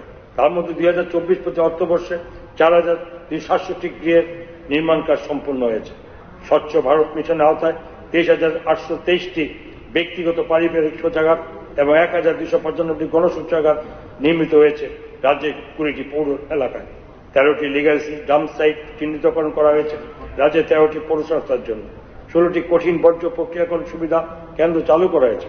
সর্বমোট 282 কোটি 58 লক্ষ টাকা বরাদ্দ করা হয়েছে রাজ্য সরকারের দ্বারা এবং প্রদান করা হয়েছে বিভিন্ন কঠিন ও তরল বর্জ্য ব্যবস্থাপনা প্রকল্পের জন্য, যেগুলি নির্মাণের বিভিন্ন পর্যায়ে রয়েছে। আগরতলার কাটাখাল, কালাপানিয়া খাল এবং রাজ্যের সমস্ত পৌর এলাকার নর্দমার সময় অপরিষ্কার জল পরিষ্কার করার জন্য সিউয়েজ ট্রিটমেন্ট প্ল্যান্ট সমূহে নির্মাণ কাজ চলছে। রাজ্য সরকার বিভিন্ন পৌর সংস্থায় নিযুক্ত স্যানিটেশন কর্মীদের স্বাস্থ্য নিয়েও চিন্তা করছে এবং সেই জন্য নিয়মিতভাবে সময়ে সময়ে স্বাস্থ্য শিবির এবং সুরক্ষামূলক টুল কিট বিতরণের কাজ চলছে। ফায়ার ব্রিগেড চৌমুনি থেকে আইসিপি স্থলবন্দর যে সড়কটি রয়েছে সেই সড়ক উন্নয়ন প্রকল্পে সেই সড়কটিকে 4টি লেন বিশিষ্ট সড়কে পরিণত করার 55 কোটি টাকার কাজ, আখাউড়া খাল পুনর্নির্মাণ করা, উজ্জয়ন্ত প্রসাদ উদ্যান এবং সমন্বিত এলাকার পুনর্নির্মাণ, লেজার আলো সহযোগে মিউজিক্যাল ফাউন্ডেশন এবং নির্মাণ করার কাজ, যার জন্য ব্যয় ধার্য করে 37 কোটি 59 লক্ষ টাকা এবং 8 MLD sewage treatment plant Akhaura একীকৃত স্থলবন্দরে, যার জন্য ধার্য হয়েছে 25 কোটি 86 লক্ষ টাকা। এই সমস্ত কাজ সম্পন্ন হয়েছে। 2025-26 অর্থবর্ষে 96 কোটি টাকা ব্যয়ে এয়ারপোর্ট রোডের 2 লেন থেকে 4 লেন উন্নতিকরণ এবং প্রস্তকরণের কাজ চলছে। 36 কোটি টাকা ব্যয় MBB কলেজ লেকটিকে একটি পর্যটন কেন্দ্র হিসেবে গড়ে তোলার কাজ এবং 99 কোটি টাকা ব্যয়ে হাওড়া নদীর তীর উন্নয়ন প্রকল্প অর্থাৎ হাওড়া রিভারফ্রন্ট ডেভেলপমেন্ট প্রজেক্টের কাজ সম্পূর্ণ করা হবে। এশিয়ান ডেভেলপমেন্ট ব্যাংকের আর্থিক সহায়তায় ত্রিপুরা আরবান ট্যুরিজম ডেভেলপমেন্ট প্রজেক্টটি বাস্তবায়নের মধ্যে দিয়ে যাচ্ছে। 12টি বিভিন্ন পৌর সংস্থা যেমন খোয়াই, মোহনপুর, রানীবাজার, বিশ্রামগঞ্জ, মেলাগড়, বিলোনিয়া, ধর্মনগর, কৈলাসহর, কুমারঘাট, উদয়পুর, অমরপুর এবং আমবাসায় জল সরবরাহ, সড়ক নির্মাণ, পয়ঃ প্রণালী ব্যবস্থা নির্মাণ এবং অন্যান্য পরিকাঠামো নির্মাণের ক্ষেত্রে ব্যাপক পরিমাণ উন্নয়নমূলক কাজ হাতে নেওয়া হয়েছে।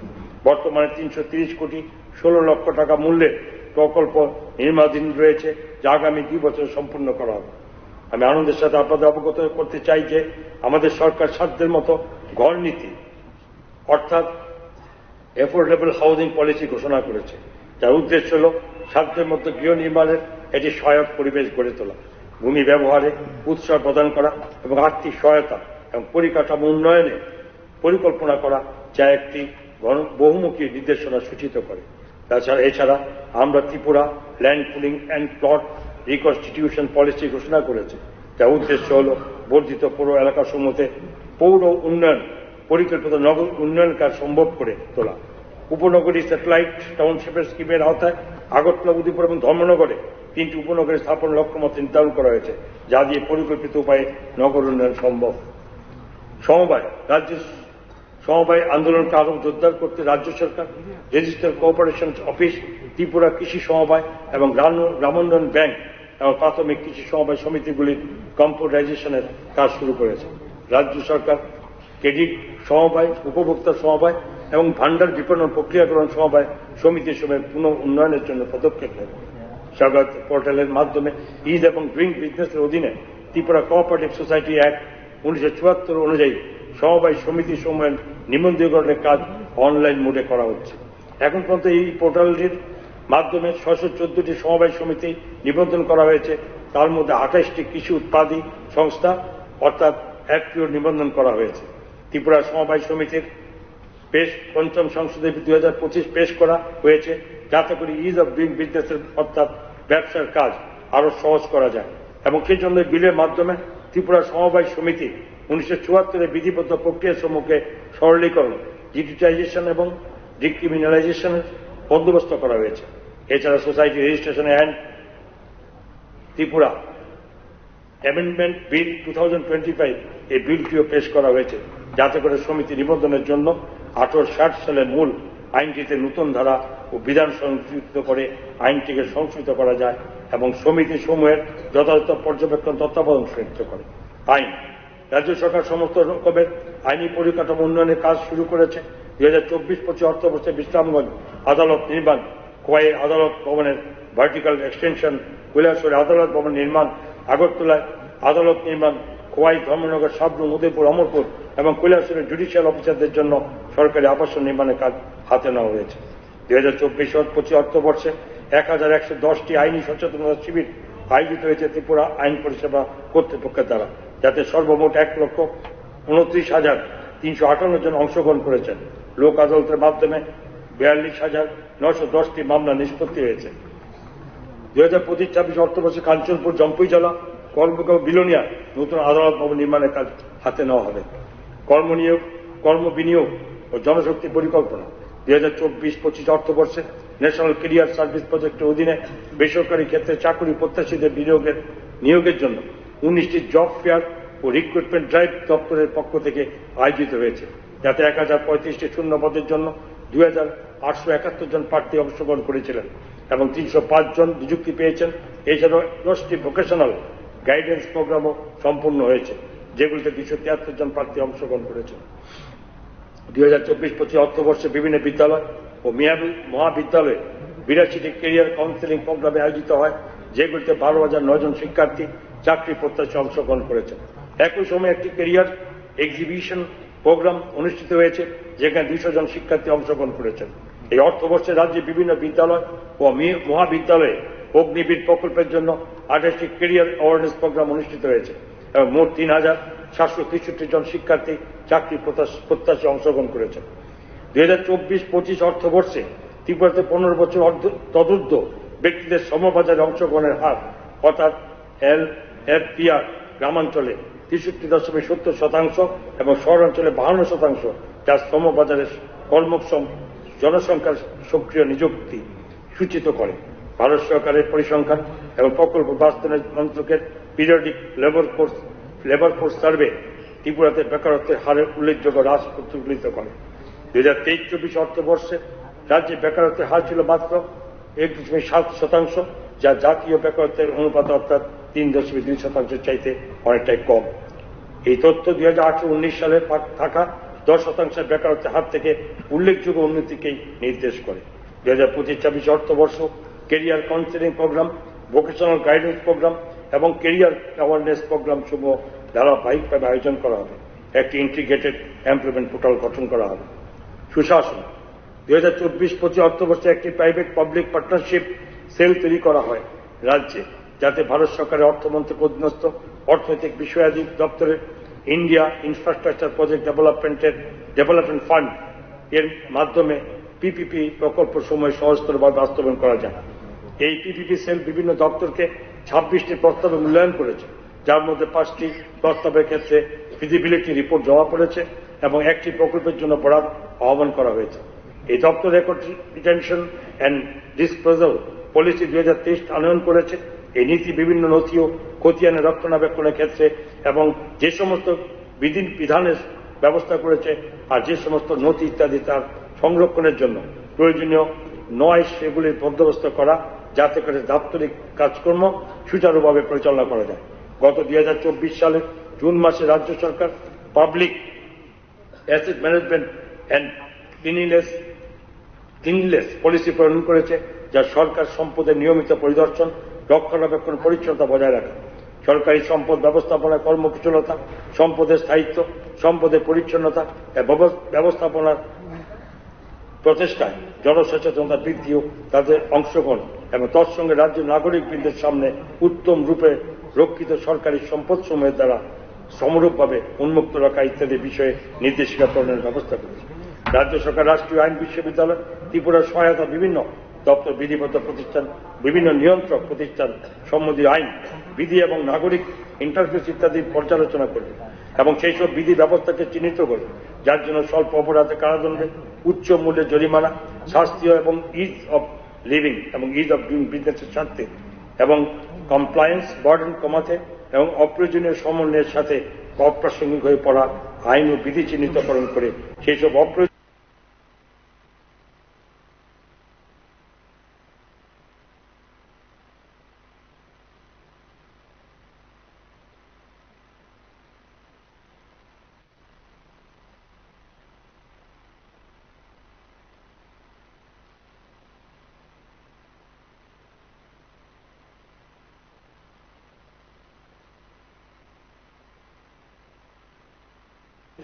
সমস্যা সৃষ্টিকারী আইন ও বিধি ইত্যাদিকে বাতিল করার দিক নির্দেশ দেবে এবং সেই সঙ্গে পরিচালনা নানা পরিবর্তন এবং আইন ও বিধি প্রণয়নের দিক নির্দেশনা প্রদান করবে।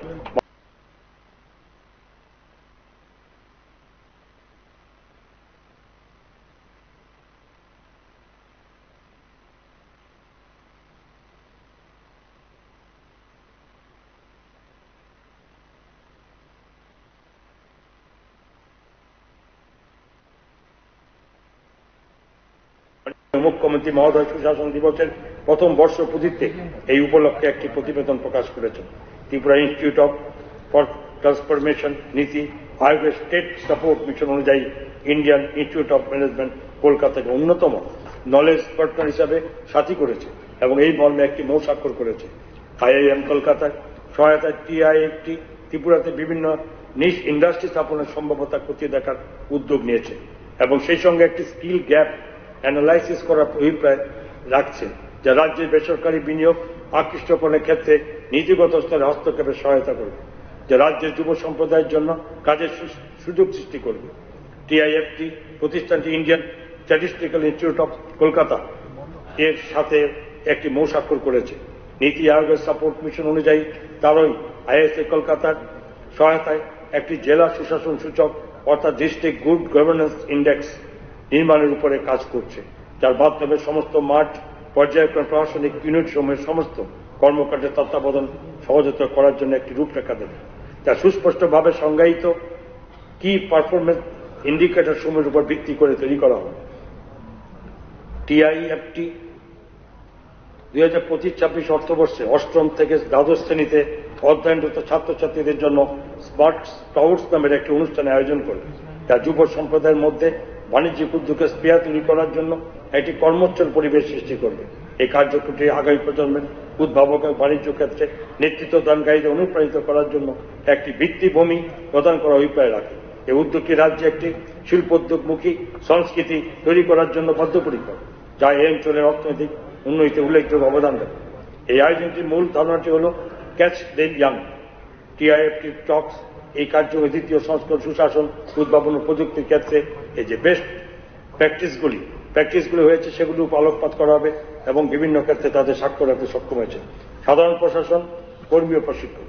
রাজ্য সরকার প্রশাসনিক তথ্য প্রযুক্তি ব্যবহারে গুরুত্ব আরোপ করেছে। সিপার্টি তথা প্রযুক্তি সম্পর্কিত প্রশিক্ষণ কর্মসূচির সংখ্যা ব্যাপকভাবে বৃদ্ধি পেয়েছে। যেমন 2023-24 সালে যেখানে 23টি প্রশিক্ষণ কর্মসূচি সম্পন্ন হয়েছিল, সেখানে 2024-25 সালে 87টি প্রশিক্ষণ কর্মসূচি অনুষ্ঠিত হয়েছে। এই যে হয়েছে প্ল্যাটফর্ম অনলাইন ট্রেনিং প্রদানের জন্য সিপার্টে একটি 100 আসন বিশিষ্ট কম্পিউটার ল্যাব স্থাপন করা হবে এবং বর্তমানে এই ল্যাবটিকে আধুনিকরণ করা হবে। তাছাড়া এই প্রতিষ্ঠানটি জাতীয় এবং আন্তর্জাতিক খ্যাতিসম্পন্ন প্রশিক্ষণ সংস্থাসমূহের সাথে যৌথ উদ্যোগ অনলাইন ক্লাস এবং পরীক্ষা গ্রহণ করবে। সাধারণ প্রশাসন, সচিবালয় প্রশাসন। নবী মুম্বাইয়ের হালগড়ে একটি ত্রিপুরা ভবন স্থাপনের জন্য জমি ক্রয় করেছে রাজ্য সরকার এবং এই ভবনটি নির্মাণের কাজ শীঘ্রই আরম্ভ হবে। রাজ্য সরকার নয়াদিল্লির দ্বারকাতেও একটি নতুন ত্রিপুরা ভবন নির্মাণের জন্য জমি ক্রয় করেছে, যার জন্য 23,66,00,000 টাকা ব্যয় ধার্য করেছে। ত্রিপুরা জনগণের সুবিধার্থে স্থললেক ত্রিপুরা ভবনের পরিবর্তনের কাজ হাতে নেওয়া হবে। 2024-25 অর্থবর্ষে ভবন সমূহের নির্মাণের জন্য 20 কোটি টাকা বরাদ্দ রাখা হয়েছে। নয়াদিল্লির ত্রিকন্ডজিৎ মার্চে ত্রিপুরা ভবনটির একটি অ্যানেক্স বিল্ডিং নির্মাণের কাজ হাতে নেওয়া হয়েছে এবং সেই জন্য ব্যয় হবে 2,94,00,000 টাকা। সাধারণ প্রশাসন পলিটিক্যাল 2025-26 অর্থবর্ষে আমি chief minister assistance for greater serve army CAPF personal AR BSF CISF CRPF ITBP NHG SSB নামক একটি যোজনা চালু করার প্রস্তাব রাখছি। এই যোজনা আওতায় রাজ্য সরকারের বিশেষ উদ্দেশ্যে প্রাণ উৎসর্গ করা আর্মি ও CAPF জওয়ানদের অবিবাহিত ও আর্থিকভাবে নির্ভরশীল কন্যা সন্তান ও পুত্র সন্তানদের 18 বছর ঊর্ধ্বে সামাজিক ভাতা প্রদান করা হবে। তবে এই ক্ষেত্রে সে আর্মি CAPF পার্সোনাল অবশ্যই ত্রিপুরার স্থায়ী বাসিন্দা হতে হবে। এই উদ্দেশ্যে 2025-26 অর্থ বছরের জন্য যোজনাটি আওতায় প্রাথমিকভাবে 2,40,00,000 টাকা বরাদ্দ রাখা হয়েছে। শ্রম দপ্তর 2024-25 অর্থবর্ষে Tripura building and other construction workers welfare board নিবন্ধীকৃত নির্মাণ শ্রমিকদের সর্বমোট 19,80,00,000 টাকার আর্থিক সহায়তা প্রদান করেছে। 16,555 জন অসংগঠিত শ্রমিককে ই-শ্রম পোর্টাল নিবন্ধিত করা হয়েছে। ত্রিপুরা এমপ্লয়ি স্টেট ইন্স্যুরেন্স সোসাইটির আওতায় 17,200 জন রোগী প্রাথমিক চিকিৎসা লাভ করেছেন, 2,968 জন রোগী সেকেন্ডারি চিকিৎসা লাভ করেছেন এবং 114 জন রোগী সুপার স্পেশালিটি চিকিৎসা ল্যান্ড করে চিকিৎসা লাভ করেছেন। 2024-25 অর্থবর্ষে 31 ডিসেম্বর 2024 তারিখ অবধি এ উদ্দেশ্যে 2,25,00,000 টাকা ব্যয় করা হয়েছে। ফ্যাক্টরি এবং বয়লার রাজ্য ধারাবাহিকভাবে কারখানার সংখ্যা বৃদ্ধি পাওয়ায় এইসব কারখানা কর্মরত কর্মীদের সুরক্ষা, স্বাস্থ্য এবং কল্যাণের বিষয়গুলির অধিকতর গুরুত্বপূর্ণ হয়ে উঠেছে। 2024 সালে 16টি নতুন কারখানা নিবন্ধন করা হয়েছে, যাতে করে রাজ্যের সর্বমোট কারখানার সংখ্যায় দাঁড়িয়েছে 757টি, যার মধ্যে প্রায় 61,000 জন কর্মী কাজ করছেন। এছাড়া 2টি নতুন বয়লার স্থাপন করা হয়েছে এর ফলে রাজ্যে স্থাপিত সর্বমোট বয়লারের সংখ্যায় দাঁড়িয়েছে 57টি, যার মধ্যে 17টি হল পাওয়ার বয়লার। সুশাসনের অঙ্গ হিসাবে ত্রিপুরার বয়লার অধিনিয়মের সংশোধন করা হয়েছে ডিক্রিমিনালাইজেশন উদ্দেশ্যে, যাতে করে জনবিশ্বাস আইন 2023 অনুযায়ী বিভিন্ন অপরাধের ডিক্রিমিনালাইজেশন মাধ্যমে একটি ব্যবসা বন্ধ পরিবেশ সৃষ্টি করা যায়। 2025-26 অর্থবর্ষে দপ্তরটি অন্ততপক্ষে 300টি স্পট সেফটি সচেতন অভিযান এবং 10টি জেলাস্তরীয় সুরক্ষা সচেতনতা অনুষ্ঠানের আয়োজন করবে। অর্থ 10টি CSS যোজনাকে SNS স্পর্শের আওতায় আনা হয়েছে, যার ফলে রাজ্য সরকার 500 কোটি টাকা ইনসেন্টিভ প্রাপ্তির জন্য যোগ্যতা অর্জন করেছে। রাজ্যের ই-গ্যাস পোর্টাল এবং RBI ইকুবের দেশবিক 2 একত্রীকরণের কাজ সম্পন্ন হয়েছে কর এবং কর ব্যতীত অন্যান্য রাজস্ব প্রাপ্তির জন্য। রাজ্য সরকার তার অধীনে থাকা মানব সম্পদের সুদক্ষ ব্যবস্থাপনার জন্য আগামী প্রজন্মে হিউম্যান রিসোর্স ম্যানেজমেন্ট সিস্টেম বাস্তবায়ন করতে যাচ্ছে। রাজ্য সরকার রাজ্য অর্থ ব্যবস্থাপনা সুদক্ষ পরিচালনার জন্য IFMS এর বাস্তবায়ন করতে যাচ্ছে। জম্মু জেলা কল্পকে আগামী অর্থবর্ষ থেকে 2টি নতুন সাব ট্রেজারি চালু হবে। এই মর্মে রাজ্য সরকার ইতিমধ্যে প্রয়োজনীয় বিজ্ঞপ্তি জারি করেছে। 2024 অর্থবর্ষে GST সংগ্রহের পরিমাণ যথেষ্ট উল্লেখযোগ্য এবং তৃতীয় কোয়ার্টার অবধি এই খাতে 1,267,38,00,000 টাকা সংগৃহীত হয়েছে, যা পূর্ববর্তী অর্থ বছর একই সময় সংগৃহীত হারের চেয়ে 8.82% বেশি। ব্যাট সংগ্রহের ক্ষেত্রে এই ঊর্ধ্বমুখী প্রবণতা পরিলক্ষিত হচ্ছে এবং এই খাতে 404,02,00,000 টাকা সংগৃহীত হয়েছে। এক্সাইজ ডিউটি সংগ্রহের মাত্র পূর্ববর্তী অর্থ বছরে একই সময় সংগৃহীত হারের চেয়ে 13.09% বৃদ্ধি পেয়েছে। বিদ্যুৎ মাশুল সংগ্রহের ক্ষেত্রে ব্যাপক বৃদ্ধি পরিলক্ষিত হয়েছে, যা পূর্ববর্তী অর্থ বছর একই সময়ের সংগৃহীত হারের চেয়ে 16.15% বৃদ্ধি পেয়েছে। রাজ্য সরকার রাজস্ব সংগ্রহ বৃদ্ধির জন্য একাধিক কার্যকরী উদ্যোগ গ্রহণ করেছে। এর মধ্যে উল্লেখযোগ্য হল GST জ্ঞান স্থাপন, মাননীয় অর্থমন্ত্রী প্রযুক্তির মাধ্যমে মাননীয় মুখ্যমন্ত্রী মহোদয় এবং বিরোধী দলের যেহেতু সময় 1টা বেজে গেছে, আমরা টাইমটা বাড়িয়ে নেই। হ্যাঁ, এটা কন্টিনিউ, আমরা টাইমটা বাড়িয়ে নিলাম যতক্ষণ শেষ না। Correct, please continue. GST জ্ঞান স্থাপন, বিশ্লেষণাত্মক প্রযুক্তির মাধ্যমে কর ফাঁকি ও জালিয়াতি শনাক্তকরণ এক ট্যাক্স ইন্টেলিজেন্স ইউনিট গঠন ইত্যাদি। রাজ্য সরকার অডিট ডাইরেক্টরেটের দ্বারা অনলাইন অডিটের উপর বিশেষ গুরুত্ব স্থাপন করেছে। 2024-25 অর্থ বছরে অডিট ডাইরেক্টরেট দ্বারা রাজ্যের 1260টি পঞ্চায়েতি রাজ সংস্থার অনলাইন অডিট সম্পন্ন করেছে। বিভিন্ন সামাজিক সুরক্ষা প্রকল্প যেমন প্রধানমন্ত্রী সুরক্ষা বীমা যোজনা, প্রধানমন্ত্রী জীবন জ্যোতি বীমা যোজনা এবং অটল পেনশন যোজনা বাস্তবায়নে রাজ্যের ভূমিকা অত্যন্ত প্রশংসনীয়। এখন পর্যন্ত PM SBY আওতায় 13,39,515 অ্যাকাউন্ট, PM JJBY আওতায় 5,11,788 অ্যাকাউন্ট এবং FPY এর আওতায় 2,65,420 অ্যাকাউন্ট অন্তর্ভুক্ত হয়েছে। 2025-26 অর্থ বছরের জন্য রাজ্যের বাজেট 32,423 কোটি 44 লক্ষ টাকা বাজেট বরাদ্দ করা হয়েছে, যা 2024-25 অর্থ বছরের তুলনায় 16.61% বৃদ্ধি পেয়েছে। মূলধনী ব্যয় 7,903 কোটি 26 লক্ষ টাকা ধার্য করা হয়েছে, যা পূর্ববর্তী অর্থ বছরের তুলনায় 19.14% বেশি। আয়ের উৎস ব্যয়ের সংক্ষিপ্ত সারে পরের পাতে সমাজে উপস্থাপন করা হল। Revenue 2025-26 item B, revenue account receipt 26,416.15 কোটি টাকা। এক্সপেন্ডিচার ক্ষেত্রে 24,520.18 কোটি টাকা। সারপ্লাস A1-A2 1895.97 কোটি টাকা। Capital account receipt from loans and others including public account and opening balance 5,577.73 এবং expenditure 7,903.26। Deficit B1-B2 deficit 2,325.53। Total receipt A1+B1 31,993.88 এবং deficit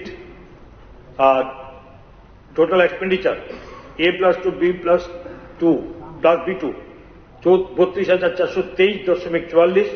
budget deficit C-D -429.56 crore. মাননীয় অধ্যক্ষ মহোদয়, এই বাজেটটি হল আমাদের রাজ্যকে বিকশিত করে তোলার একটি রূপরেখা, যাতে আমাদের উদ্যোগসমূহ বিকশিত ভারত গঠনে কার্যকরী অবদান রাখতে পারে। আমি সকলকে আন্তরিক ধন্যবাদ জ্ঞাপন করছি। নমস্কার, জয় হিন্দ।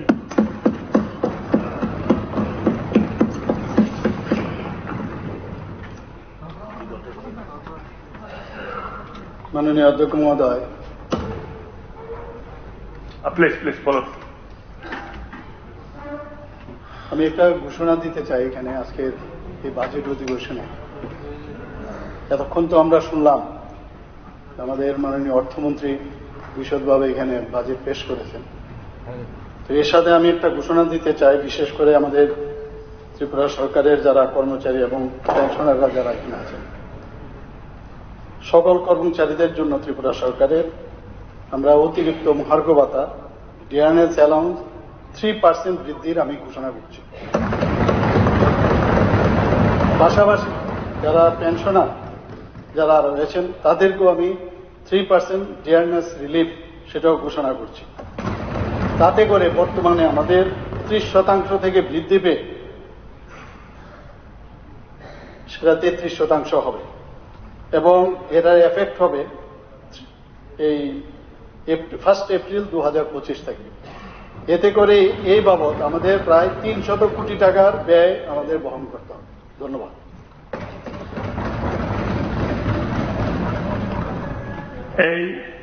এই সভা বেলা 2:05 পর্যন্ত মুলতবি রইল।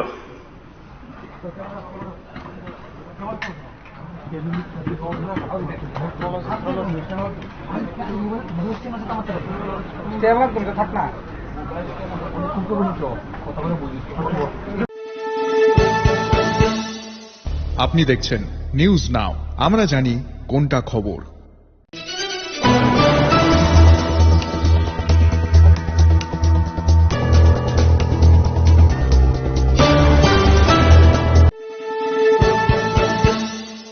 আপনি দেখছেন চক্র ধর্মনগরের সাব ডিভিশনের আপনি দেখছেন নিউজ নাও, আমরা জানি কোনটা খবর।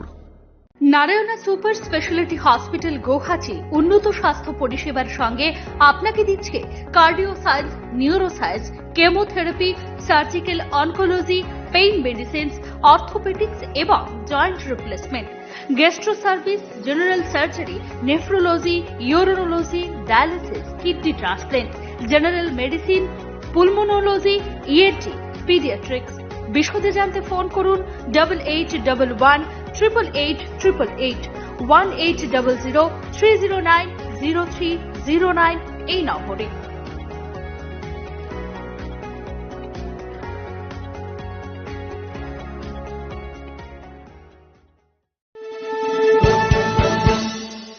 আপনি দেখছেন নিউজ নাও, আমরা জানি কোনটা খবর। প্রথম আলো এলো শুদ্ধ সকাল, শুদ্ধ সলিলে আজ বাজালো ত্রিতাল, মন্দিরে শুদ্ধ পূজার ধ্বনি, অগ্নি শুদ্ধ হর এ সিঞ্জিবি, পরিণীতা নারী তুমি অনুপমা, শুদ্ধ সোনায় সাজো হে নিরুপমা। শুদ্ধতার স্বর্ণ মন্দির কালিকা জুয়েলার্স। ওটা সেট আপ হোক এবং ওরা রোমান স্ক্রিপ্টের জন্য ওরা তৈরি হয়ে এসেছিল, কিন্তু দেখা যাচ্ছে যে সরকার এবং সিবিএসই বোর্ড এবং সিবিএসই বোর্ড ওরা ছাত্রদেরকে একটা স্ক্রিপ্ট ইম্পোজ করে দিয়ে ওদের কেরিয়ারের সাথে, ওদের ফিউচারের সাথে ওরা খেলছে। তাই আমরা টিএসএফ আজকে ইনডিফিনের জন্য একটা বন্ধ ডাক দিয়েছি। কারণ যে সময় ফান্ডামেন্টাল রাইট ব্রেক করা হয়, আমাদের অধিকারকে যখন আমাদের কাছে কেড়ে নেওয়া হয়, তখন আমরা এই স্ট্রাইকের অপশনটা আমাদের চুজ করে নিতে হয়েছে।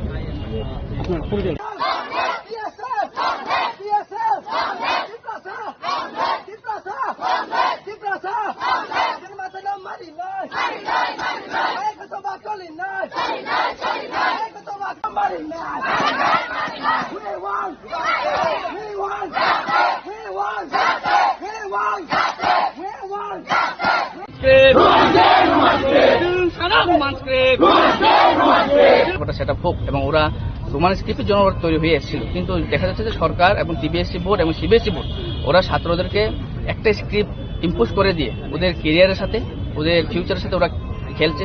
তাই আমরা টিএসএফ আজকে ইনডিফিনের জন্য একটা বন্ধ ডাক দিয়েছি। কারণ যে সময় ফান্ডামেন্টাল রাইট ব্রেক করা হয়, আমাদের অধিকারকে যখন আমাদের কাছে কেড়ে নেওয়া হয়, তখন আমরা এই স্ট্রাইকের অপশনটা আমাদের চুজ করে নিতে হয়েছে।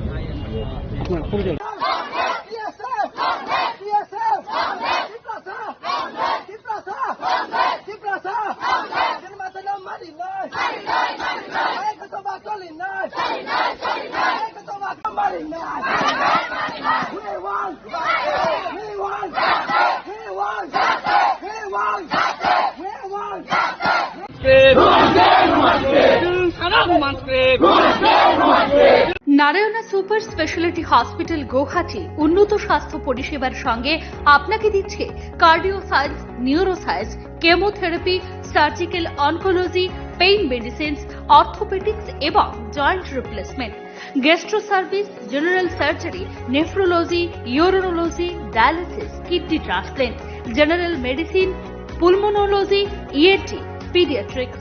বিশদে জানতে ফোন করুন 8811 1800 1800 এই নম্বরে।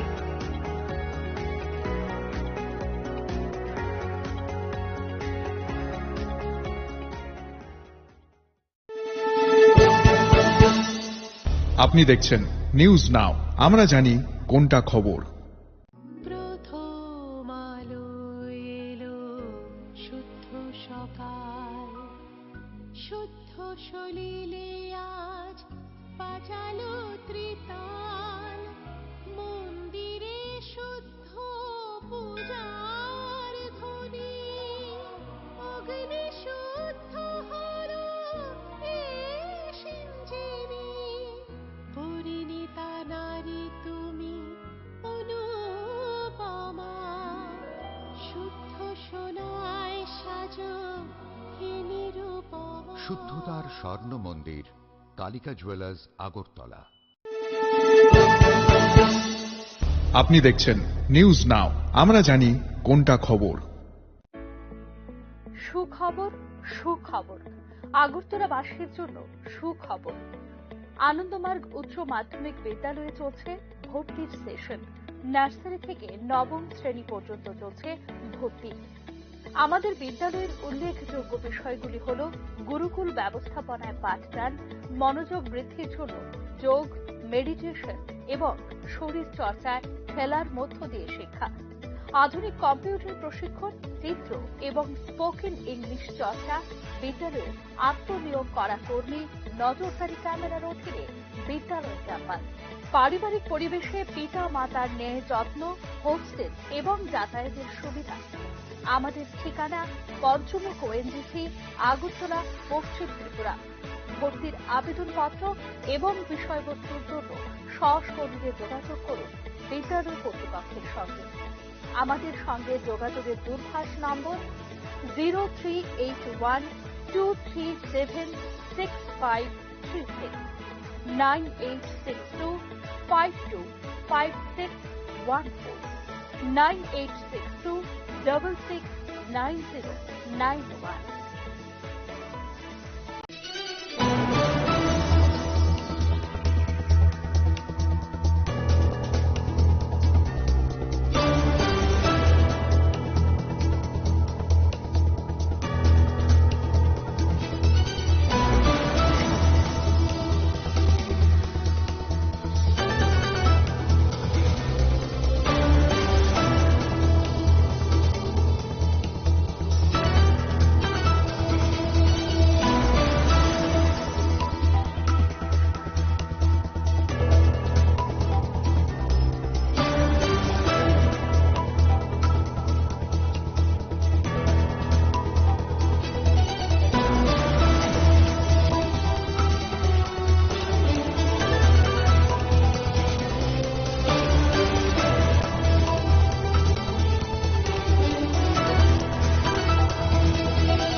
আপনি দেখছেন নিউজ নাও, আমরা জানি কোনটা খবর। একটু চেষ্টাতেই দুল লেগে যায় নববধূর কানে, একটু চেষ্টাতেই মানিয়ে নেওয়া যায় বিবাহিত জীবনে। নানা অনুভূতি জড়ানো বিয়ের গয়না, শ্যাম সুন্দর কোম্পানি জুয়েলার্স।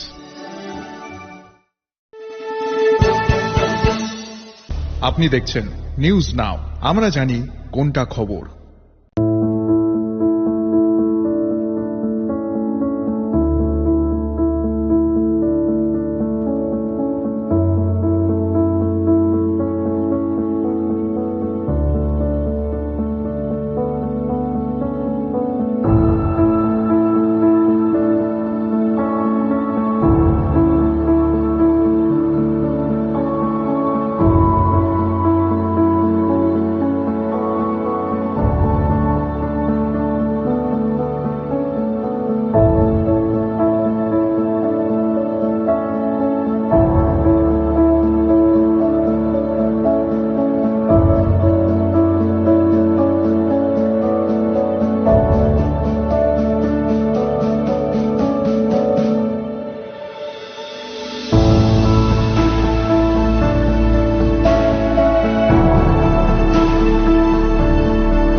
আপনি দেখছেন নিউজ নাও, আমরা জানি কোনটা খবর।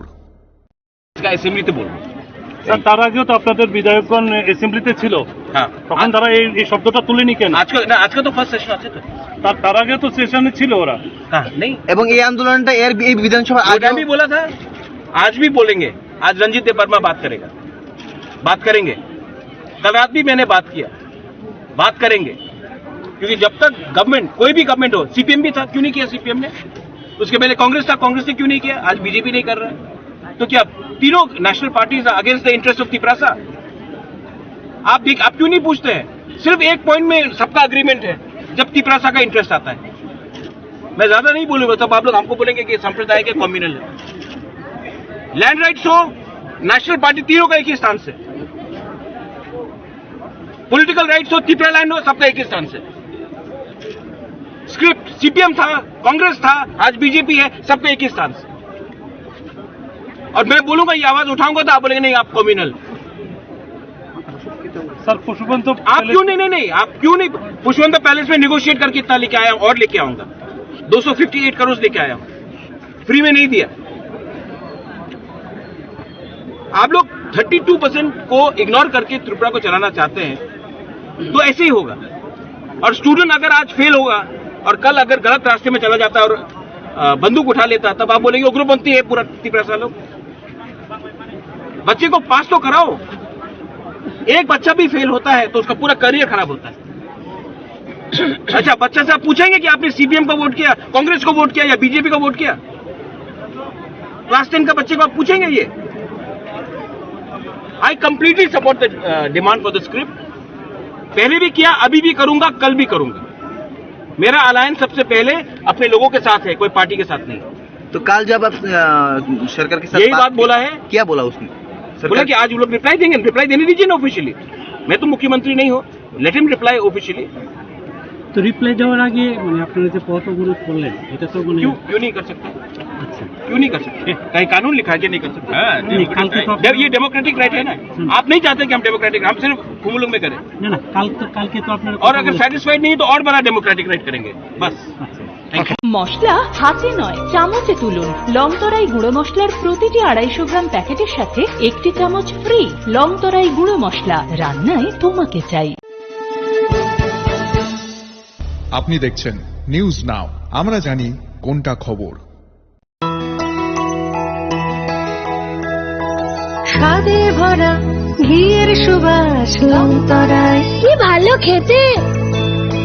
শুদ্ধ ঘিয়ের আবেশ ভরা লংতরায়, অপূর্ব সুগন্ধ, পুষ্টি ভরা ঘিয়ের খাবার, গাওয়া ঘি প্রিয় সবার লংতরায়। কি বলে বিশুদ্ধ ঘি? বিশুদ্ধ ঘি নাম মনে রেখো লংতরায়। লংতরাই ঘি রোজ খাবারে তোমাকে চাই। লংতরায়, লংতরায়, লংতরায়। আপনি দেখছেন নিউজ নাও, আমরা জানি কোনটা খবর। শোনো শোনো ভোজন রসিক, শোনো মন দিয়া, ঝাঁঝের স্বাদে রান্না করো লংতরাই দিয়া। ইলিশ সর্ষে পোস্ত বাটা যেমন ইচ্ছে নাও, মালাই চিংড়ি মাংস কষা চেটে পুটে খাও। লংতরাই কাচ্চি ঘানির সর্ষে তেলে টেস্ট, যে খাবে সেই বলবে লংতরাই বেশ। লংতরাই সর্ষের তেল, ঝাঁঝে স্বাদে তোমাকে চাই। লংতরাই বেশ, লংতরাই বেশ। আপনি দেখছেন নিউজ নাও, আমরা জানি কোনটা খবর।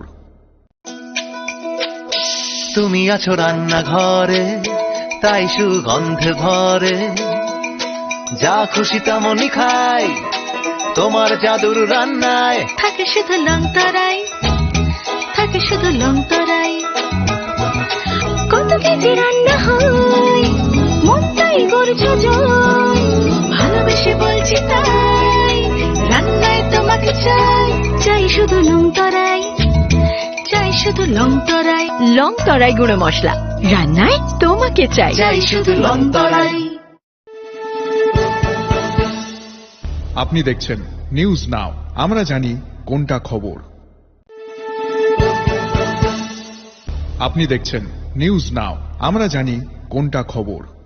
ওটা সেট আপ হোক এবং ওরা রোমান স্ক্রিপ্টের জন্য ওরা তৈরি হয়ে এসেছিল, কিন্তু দেখা যাচ্ছে যে সরকার এবং টিবিএসসি বোর্ড এবং সিবিএসসি বোর্ড ওরা ছাত্রদেরকে একটা স্ক্রিপ্ট ইম্পোজ করে দিয়ে ওদের কেরিয়ারের সাথে ওদের ফিউচারের সাথে ওরা খেলছে।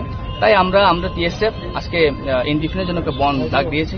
কারণ যে সময় ফান্ডামেন্টাল রাইট ব্রেক করা হয়, আমাদের অধিকারকে যখন আমাদের কাছে কেড়ে নেওয়া হয়, তখন আমরা এই স্ট্রাইকের অপশনটা আমাদের চুজ করে নিতে হয়েছে।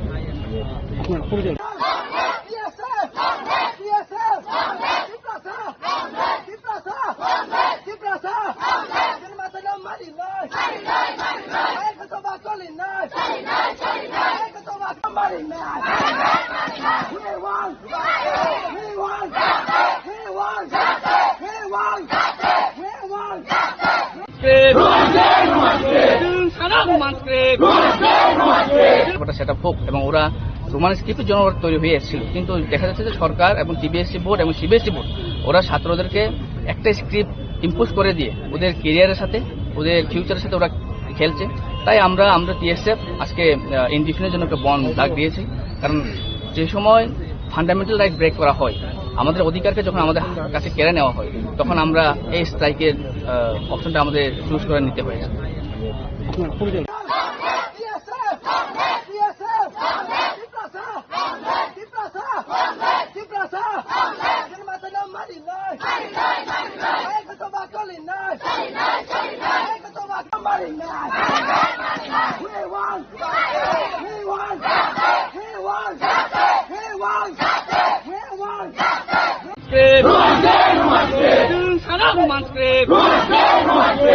Narayana super speciality hospital Guwahati উন্নত স্বাস্থ্য পরিষেবার সঙ্গে আপনাকে দিচ্ছে cardio science, neuro science, chemotherapy, surgical oncology, pain medicine, orthopaedics এবং joint replacement, gastro service, general surgery, nephrology, urology, dialysis, kidney transplant, general medicine, pulmonology, ENT, paediatrics. বিশদে জানতে ফোন করুন 8811 1800 এই নম্বরে।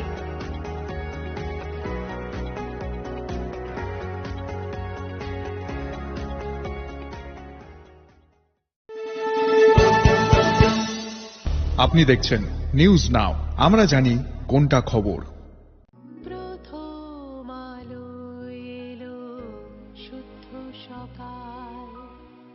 শুদ্ধ সলিলে আজ বাজালো ত্রিতাল, মন্দিরে শুদ্ধ পূজার ধ্বনি, অগ্নি শুদ্ধ হলো সিঞ্জীবী, পরিণীতা নারী তুমি অনুপমা, শুদ্ধ সোনায় সাজো শুদ্ধতার স্বর্ণ মন্দির, কালিকা জুয়েলার্স, আগরতলা। আপনি দেখছেন নিউজ নাও, আমরা জানি কোনটা খবর। সুখবর, সুখবর আগরতলাবাসীর জন্য সুখবর। আনন্দমার্গ উচ্চ মাধ্যমিক বিদ্যালয়ে চলছে ভর্তির সেশন। নার্সারি থেকে নবম শ্রেণী পর্যন্ত চলছে ভর্তি।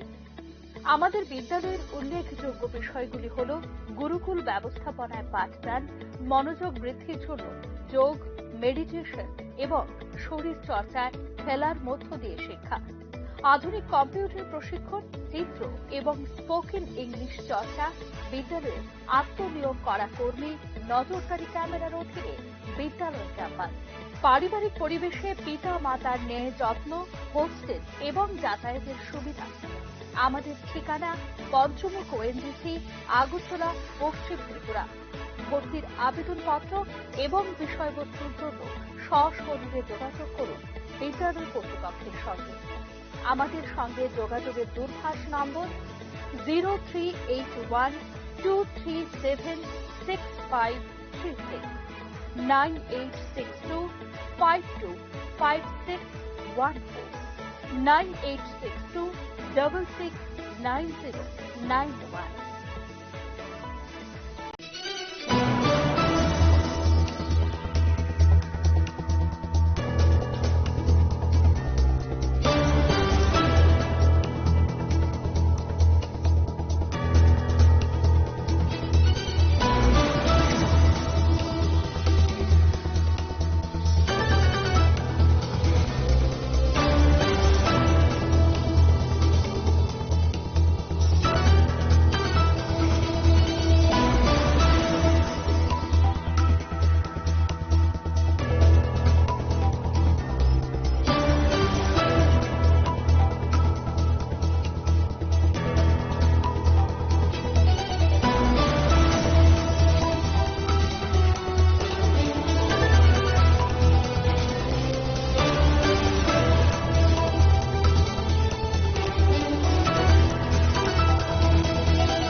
আপনি দেখছেন নিউজ নাও, আমরা জানি কোনটা খবর।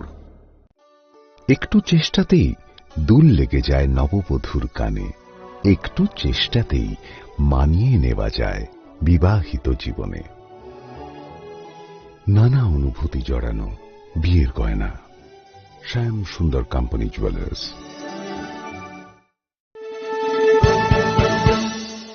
আপনি দেখছেন নিউজ নাও, আমরা জানি কোনটা খবর।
আপনি দেখছেন নিউজ নাও, আমরা জানি কোনটা খবর।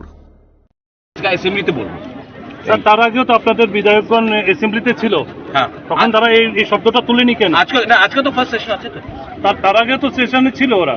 হ্যাঁ नहीं, এবং এই আন্দোলনটা এর এই বিধানসভা आगे भी बोला था, आज भी बोलेंगे। आज रंजीत वर्मा बात करेंगे। कल रात भी मैंने बात करेंगे, क्योंकि जब तक गवर्नमेंट, कोई भी गवर्नमेंट हो, सीपीएम भी था, क्यों नहीं किया सीपीएम ने? उसके पहले कांग्रेस था, कांग्रेस ने क्यों नहीं किया? आज बीजेपी नहीं कर रहा है, तो क्या तीनों national parties against the interest of Tiprasa? आप क्यों नहीं पूछते हैं? सिर्फ एक আমি একটা ঘোষণা দিতে চাই এখানে আজকের এই বাজেট অধিবেশনে। এতক্ষণ তো আমরা শুনলাম আমাদের মাননীয় অর্থমন্ত্রী বিশদভাবে এখানে বাজেট পেশ করেছেন। তো এর সাথে আমি একটা ঘোষণা দিতে চাই, বিশেষ করে আমাদের ত্রিপুরা সরকারের যারা কর্মচারী এবং পেনশনাররা যারা এখানে আছেন, সকল কর্মচারীদের জন্য ত্রিপুরা সরকারের আমরা অতিরিক্ত মহার্ঘ ভাতা ডিয়ারনেস অ্যালাউন্স 3% বৃদ্ধির আমি ঘোষণা করছি।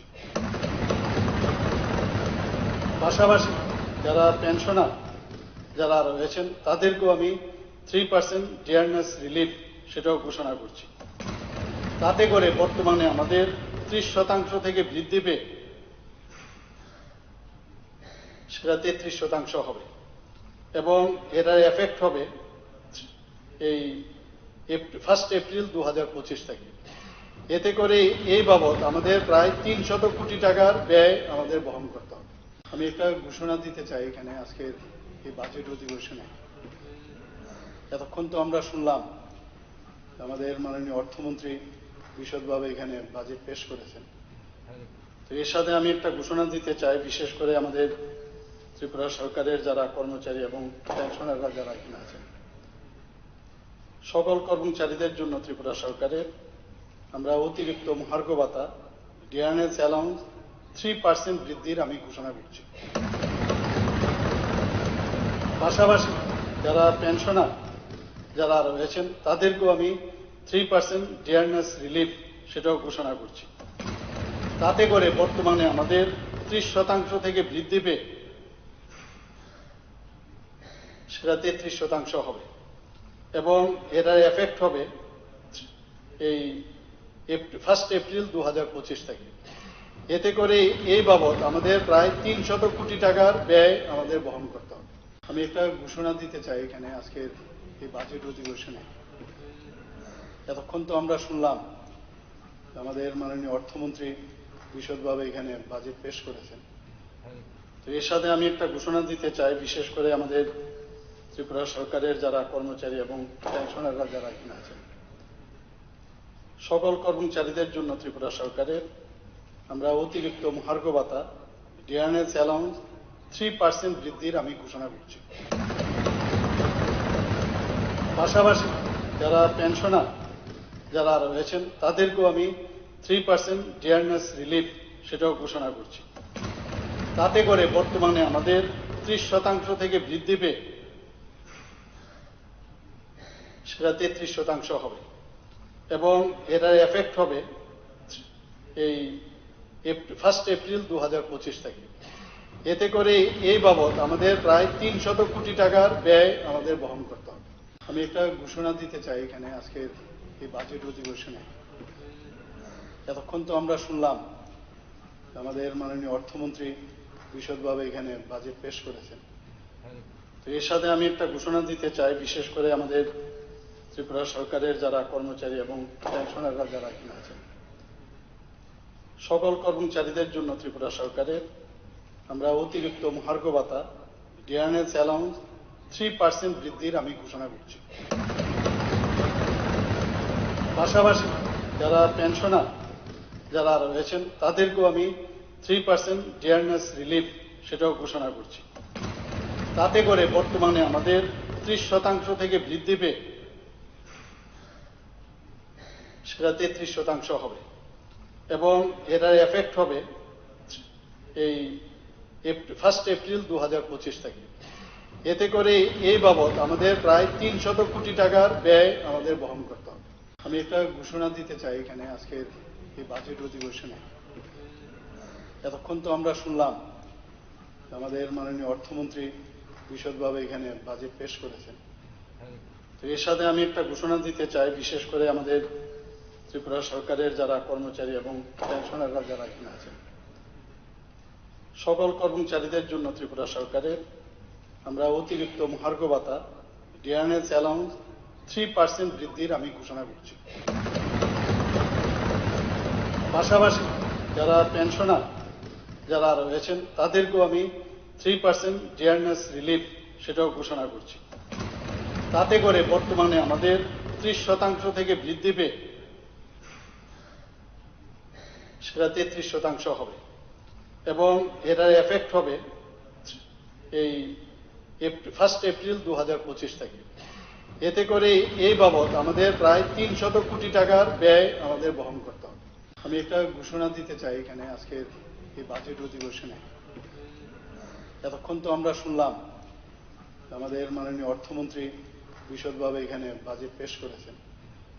তো এর সাথে আমি একটা ঘোষণা দিতে চাই, বিশেষ করে আমাদের ত্রিপুরা সরকারের যারা কর্মচারী এবং পেনশনাররা যারা এখানে আছেন, সকল কর্মচারীদের জন্য ত্রিপুরা সরকারের আমরা অতিরিক্ত মহার্ঘ ভাতা ডিয়ারনেস অ্যালাউন্স 3% বৃদ্ধির আমি ঘোষণা করছি।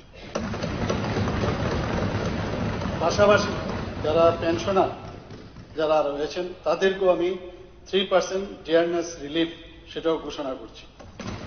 তাতে করে বর্তমানে আমাদের 30% থেকে বৃদ্ধি পেয়ে সেটা 33% হবে এবং এটার এফেক্ট হবে এই 1 এপ্রিল 2025 থেকে। এতে করে এই বাবদ আমাদের প্রায় 300 কোটি টাকার ব্যয় আমাদের বহন করতে হবে। আমি একটা ঘোষণা দিতে চাই এখানে আজকের এই বাজেট অধিবেশনে। এতক্ষণ তো আমরা শুনলাম আমাদের মাননীয় অর্থমন্ত্রী বিশদভাবে এখানে বাজেট পেশ করেছেন। তো এর সাথে আমি একটা ঘোষণা দিতে চাই, বিশেষ করে আমাদের ত্রিপুরা সরকারের যারা কর্মচারী এবং পেনশনাররা যারা এখানে আছেন, সকল কর্মচারীদের জন্য ত্রিপুরা সরকারের আমরা অতিরিক্ত মহার্ঘ ভাতা ডিয়ারনেস অ্যালাউন্স 3% বৃদ্ধির আমি ঘোষণা করছি। পাশাপাশি যারা পেনশনার যারা রয়েছেন তাদেরকেও আমি 3% ডিয়ারনেস রিলিফ সেটাও ঘোষণা করছি। তাতে করে বর্তমানে আমাদের 30% থেকে বৃদ্ধি পেয়ে সেটা 33% হবে এবং এটার এফেক্ট হবে এই 1 এপ্রিল 2025 থেকে। এতে করে এই বাবদ আমাদের প্রায় 300 কোটি টাকার ব্যয় আমাদের বহন করতে হবে। আমি একটা ঘোষণা দিতে চাই এখানে আজকের এই বাজেট অধিবেশনে। এতক্ষণ তো আমরা শুনলাম আমাদের মাননীয় অর্থমন্ত্রী বিশদভাবে এখানে বাজেট পেশ করেছেন। তো এর সাথে আমি একটা ঘোষণা দিতে চাই, বিশেষ করে আমাদের ত্রিপুরা সরকারের যারা কর্মচারী এবং পেনশনাররা যারা এখানে আছেন, সকল কর্মচারীদের জন্য ত্রিপুরা সরকারের আমরা অতিরিক্ত মহার্ঘ ভাতা ডিয়ারনেস অ্যালাউন্স 3% বৃদ্ধির আমি ঘোষণা করছি। পাশাপাশি যারা পেনশনার যারা রয়েছেন তাদেরকেও আমি 3% ডিয়ারনেস রিলিফ সেটাও ঘোষণা করছি। তাতে করে বর্তমানে আমাদের 30% থেকে বৃদ্ধি পেয়ে সেটা 33% হবে এবং এটার এফেক্ট হবে এই 1 এপ্রিল 2025 থেকে। এতে করে এই বাবদ আমাদের প্রায় 300 কোটি টাকার ব্যয় আমাদের বহন করতে হবে। আমি একটা ঘোষণা দিতে চাই এখানে আজকের এই বাজেট অধিবেশনে। এতক্ষণ তো আমরা শুনলাম আমাদের মাননীয় অর্থমন্ত্রী বিশদভাবে এখানে বাজেট পেশ করেছেন। তো এর সাথে আমি একটা ঘোষণা দিতে চাই, বিশেষ করে আমাদের ত্রিপুরা সরকারের যারা কর্মচারী এবং পেনশনাররা যারা এখানে আছেন, সকল কর্মচারীদের জন্য ত্রিপুরা সরকারের আমরা অতিরিক্ত মহার্ঘ ভাতা ডিয়ারনেস অ্যালাউন্স 3% বৃদ্ধির আমি ঘোষণা করছি। পাশাপাশি যারা পেনশনার যারা রয়েছেন তাদেরকেও আমি 3% ডিয়ারনেস রিলিফ সেটাও ঘোষণা করছি। তাতে করে বর্তমানে আমাদের 30% থেকে বৃদ্ধি পেয়ে সেটা 33% হবে এবং এটার এফেক্ট হবে এই 1 এপ্রিল 2025 থেকে। এতে করে এই বাবদ আমাদের প্রায় 300 কোটি টাকার ব্যয় আমাদের বহন করতে হবে। আমি একটা ঘোষণা দিতে চাই এখানে আজকের এই বাজেট অধিবেশনে। এতক্ষণ তো আমরা শুনলাম আমাদের মাননীয় অর্থমন্ত্রী বিশদভাবে এখানে বাজেট পেশ করেছেন। তো এর সাথে আমি একটা ঘোষণা দিতে চাই, বিশেষ করে আমাদের ত্রিপুরা সরকারের যারা কর্মচারী এবং পেনশনাররা যারা এখানে আছেন, সকল কর্মচারীদের জন্য ত্রিপুরা সরকারের আমরা অতিরিক্ত মহার্ঘ ভাতা ডিয়ারনেস অ্যালাউন্স 3% বৃদ্ধির আমি ঘোষণা করছি। পাশাপাশি যারা পেনশনার যারা রয়েছেন তাদেরকেও আমি 3% ডিয়ারনেস রিলিফ সেটাও ঘোষণা করছি। তাতে করে বর্তমানে আমাদের 30% থেকে বৃদ্ধি পেয়ে সেটা 33% হবে এবং এটার এফেক্ট হবে এই 1 এপ্রিল 2025 থেকে। এতে করে এই বাবদ আমাদের প্রায় 300 কোটি টাকার ব্যয় আমাদের বহন করতে হবে। আমি একটা ঘোষণা দিতে চাই এখানে আজকের এই বাজেট অধিবেশনে। এতক্ষণ তো আমরা শুনলাম আমাদের মাননীয় অর্থমন্ত্রী বিশদভাবে এখানে বাজেট পেশ করেছেন।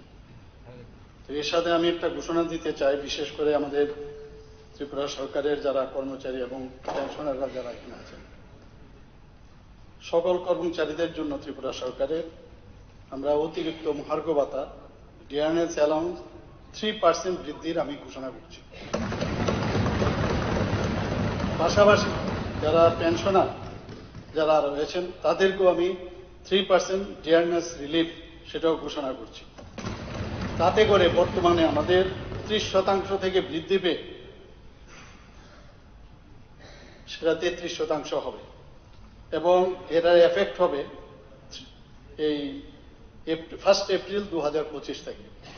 এতে করে এই বাবদ আমাদের প্রায় 300 কোটি টাকার ব্যয় আমাদের বহন করতে হবে।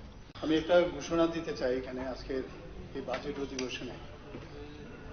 এতক্ষণ তো আমরা শুনলাম আমাদের মাননীয় অর্থমন্ত্রী বিশদভাবে এখানে বাজেট পেশ করেছেন। তো এর সাথে আমি একটা ঘোষণা দিতে চাই, বিশেষ করে আমাদের ত্রিপুরা সরকারের যারা কর্মচারী এবং পেনশনাররা যারা এখানে আছেন, সকল কর্মচারীদের জন্য ত্রিপুরা সরকারের আমরা অতিরিক্ত মহার্ঘ ভাতা ডিয়ারনেস অ্যালাউন্স 3% বৃদ্ধির আমি ঘোষণা করছি। পাশাপাশি যারা পেনশনার যারা রয়েছেন তাদেরকেও আমি 3% ডিয়ারনেস রিলিফ সেটাও ঘোষণা করছি। তাতে করে বর্তমানে আমাদের 30% থেকে বৃদ্ধি পেয়ে সেটা 33% হবে এবং এটার এফেক্ট হবে এই 1 এপ্রিল 2025 থেকে। এতে করে এই বাবদ আমাদের প্রায় 300 কোটি টাকার ব্যয় আমাদের বহন করতে হবে। আমি একটা ঘোষণা দিতে চাই এখানে আজকের এই বাজেট অধিবেশনে। এতক্ষণ তো আমরা শুনলাম আমাদের মাননীয় অর্থমন্ত্রী বিশদভাবে এখানে বাজেট পেশ করেছেন। তো এর সাথে আমি একটা ঘোষণা দিতে চাই, বিশেষ করে আমাদের ত্রিপুরা সরকারের যারা কর্মচারী এবং পেনশনাররা যারা এখানে আছেন, সকল কর্মচারীদের জন্য ত্রিপুরা সরকারের আমরা অতিরিক্ত মহার্ঘ ভাতা ডিয়ারনেস অ্যালাউন্স 3% বৃদ্ধির আমি ঘোষণা করছি। পাশাপাশি যারা পেনশনার যারা রয়েছেন তাদেরকেও আমি 3% ডিয়ারনেস রিলিফ সেটাও ঘোষণা করছি। তাতে করে বর্তমানে আমাদের 30% থেকে বৃদ্ধি পেয়ে সেটা 33% হবে এবং এটার এফেক্ট হবে এই 1 এপ্রিল 2025 থেকে। এতে করে এই বাবদ আমাদের প্রায় 300 কোটি টাকার ব্যয় আমাদের বহন করতে হবে। আমি একটা ঘোষণা দিতে চাই এখানে আজকের এই বাজেট অধিবেশনে। এতক্ষণ তো আমরা শুনলাম আমাদের মাননীয় অর্থমন্ত্রী বিশদভাবে এখানে বাজেট পেশ করেছেন। তো এর সাথে আমি একটা ঘোষণা দিতে চাই, বিশেষ করে আমাদের ত্রিপুরা সরকারের যারা কর্মচারী এবং পেনশনাররা যারা এখানে আছেন, সকল কর্মচারীদের জন্য ত্রিপুরা সরকারের আমরা অতিরিক্ত মহার্ঘ ভাতা ডিয়ারনেস অ্যালাউন্স 3% বৃদ্ধির আমি ঘোষণা করছি। পাশাপাশি যারা পেনশনার যারা রয়েছেন তাদেরকেও আমি 3% ডিয়ারনেস রিলিফ সেটাও ঘোষণা করছি। তাতে করে বর্তমানে আমাদের 30% থেকে বৃদ্ধি পেয়ে সেটা 33% হবে এবং এটার এফেক্ট হবে এই 1 এপ্রিল 2025 থেকে। এতে করে এই বাবদ আমাদের প্রায় 300 কোটি টাকার ব্যয় আমাদের বহন করতে হবে। আমি একটা ঘোষণা দিতে চাই এখানে আজকের এই বাজেট অধিবেশনে। এতক্ষণ তো আমরা শুনলাম আমাদের মাননীয় অর্থমন্ত্রী বিশদভাবে এখানে বাজেট পেশ করেছেন। তো এর সাথে আমি একটা ঘোষণা দিতে চাই, বিশেষ করে আমাদের ত্রিপুরা সরকারের যারা কর্মচারী এবং পেনশনাররা যারা এখানে আছেন, সকল কর্মচারীদের জন্য ত্রিপুরা সরকারের আমরা অতিরিক্ত মহার্ঘ ভাতা ডিয়ারনেস অ্যালাউন্স 3% বৃদ্ধির আমি ঘোষণা করছি। পাশাপাশি যারা পেনশনার যারা রয়েছেন তাদেরকেও আমি 3% ডিয়ারনেস রিলিফ সেটাও ঘোষণা করছি। তাতে করে বর্তমানে আমাদের 30% থেকে বৃদ্ধি পেয়ে সেটা 33% হবে এবং এটার এফেক্ট হবে এই 1 এপ্রিল 2025 থেকে। এতে করে এই বাবদ আমাদের প্রায় 300 কোটি টাকার ব্যয় আমাদের বহন করতে হবে। আমি একটা ঘোষণা দিতে চাই এখানে আজকের এই বাজেট অধিবেশনে। এতক্ষণ তো আমরা শুনলাম আমাদের মাননীয় অর্থমন্ত্রী বিশদভাবে এখানে বাজেট পেশ করেছেন। তো এর সাথে আমি একটা ঘোষণা দিতে চাই, বিশেষ করে আমাদের ত্রিপুরা সরকারের যারা কর্মচারী এবং পেনশনাররা যারা এখানে আছেন, সকল কর্মচারীদের জন্য ত্রিপুরা সরকারের আমরা অতিরিক্ত মহার্ঘ ভাতা ডিয়ারনেস অ্যালাউন্স 3% বৃদ্ধির আমি ঘোষণা করছি। পাশাপাশি যারা পেনশনার যারা রয়েছেন তাদেরকেও আমি 3% ডিয়ারনেস রিলিফ সেটাও ঘোষণা করছি। তাতে করে বর্তমানে আমাদের 30% থেকে বৃদ্ধি পেয়ে সেটা 33% হবে এবং এটার এফেক্ট হবে এই 1 এপ্রিল 2025 থেকে। এতে করে এই বাবদ আমাদের প্রায় 300 কোটি টাকার ব্যয় আমাদের বহন করতে হবে। আমি একটা ঘোষণা দিতে চাই এখানে আজকের এই বাজেট অধিবেশনে। এতক্ষণ তো আমরা শুনলাম আমাদের মাননীয় অর্থমন্ত্রী বিশদভাবে এখানে বাজেট পেশ করেছেন। তো এর সাথে আমি একটা ঘোষণা দিতে চাই, বিশেষ করে আমাদের ত্রিপুরা সরকারের যারা কর্মচারী এবং পেনশনাররা যারা এখানে আছেন, সকল কর্মচারীদের জন্য ত্রিপুরা সরকারের আমরা অতিরিক্ত মহার্ঘ ভাতা ডিয়ারনেস অ্যালাউন্স 3% বৃদ্ধির আমি ঘোষণা করছি। পাশাপাশি যারা পেনশনার যারা রয়েছেন তাদেরকেও আমি 3% ডিয়ারনেস রিলিফ সেটাও ঘোষণা করছি। তাতে করে বর্তমানে আমাদের 30% থেকে বৃদ্ধি পেয়ে সেটা 33% হবে এবং এটার এফেক্ট হবে এই 1 এপ্রিল 2025 থেকে। এতে করে এই বাবদ আমাদের প্রায় 300 কোটি টাকার ব্যয় আমাদের বহন করতে হবে। আমি একটা ঘোষণা দিতে চাই এখানে আজকের এই বাজেট অধিবেশনে। এতক্ষণ তো আমরা শুনলাম আমাদের মাননীয় অর্থমন্ত্রী বিশদভাবে এখানে বাজেট পেশ করেছেন। তো এর সাথে আমি একটা ঘোষণা দিতে চাই, বিশেষ করে আমাদের ত্রিপুরা সরকারের যারা কর্মচারী এবং পেনশনাররা যারা এখানে আছেন, সকল কর্মচারীদের জন্য ত্রিপুরা সরকারের আমরা অতিরিক্ত মহার্ঘ ভাতা ডিয়ারনেস অ্যালাউন্স 3% বৃদ্ধির আমি ঘোষণা করছি। পাশাপাশি যারা পেনশনার যারা রয়েছেন তাদেরকেও আমি 3% ডিয়ারনেস রিলিফ সেটাও ঘোষণা করছি। তাতে করে বর্তমানে আমাদের 30% থেকে বৃদ্ধি পেয়ে সেটা 33% হবে এবং এটার এফেক্ট হবে এই 1 এপ্রিল 2025 থেকে। এতে করে এই বাবদ আমাদের প্রায় 300 কোটি টাকার ব্যয় আমাদের বহন করতে হবে। স্বাদে ভরা ঘিয়ের সুবাস লংতরায়, কি ভালো খেতে। শুদ্ধ ঘিয়ের আবেশ ভরা লংতরায়, অপূর্ব সুগন্ধ।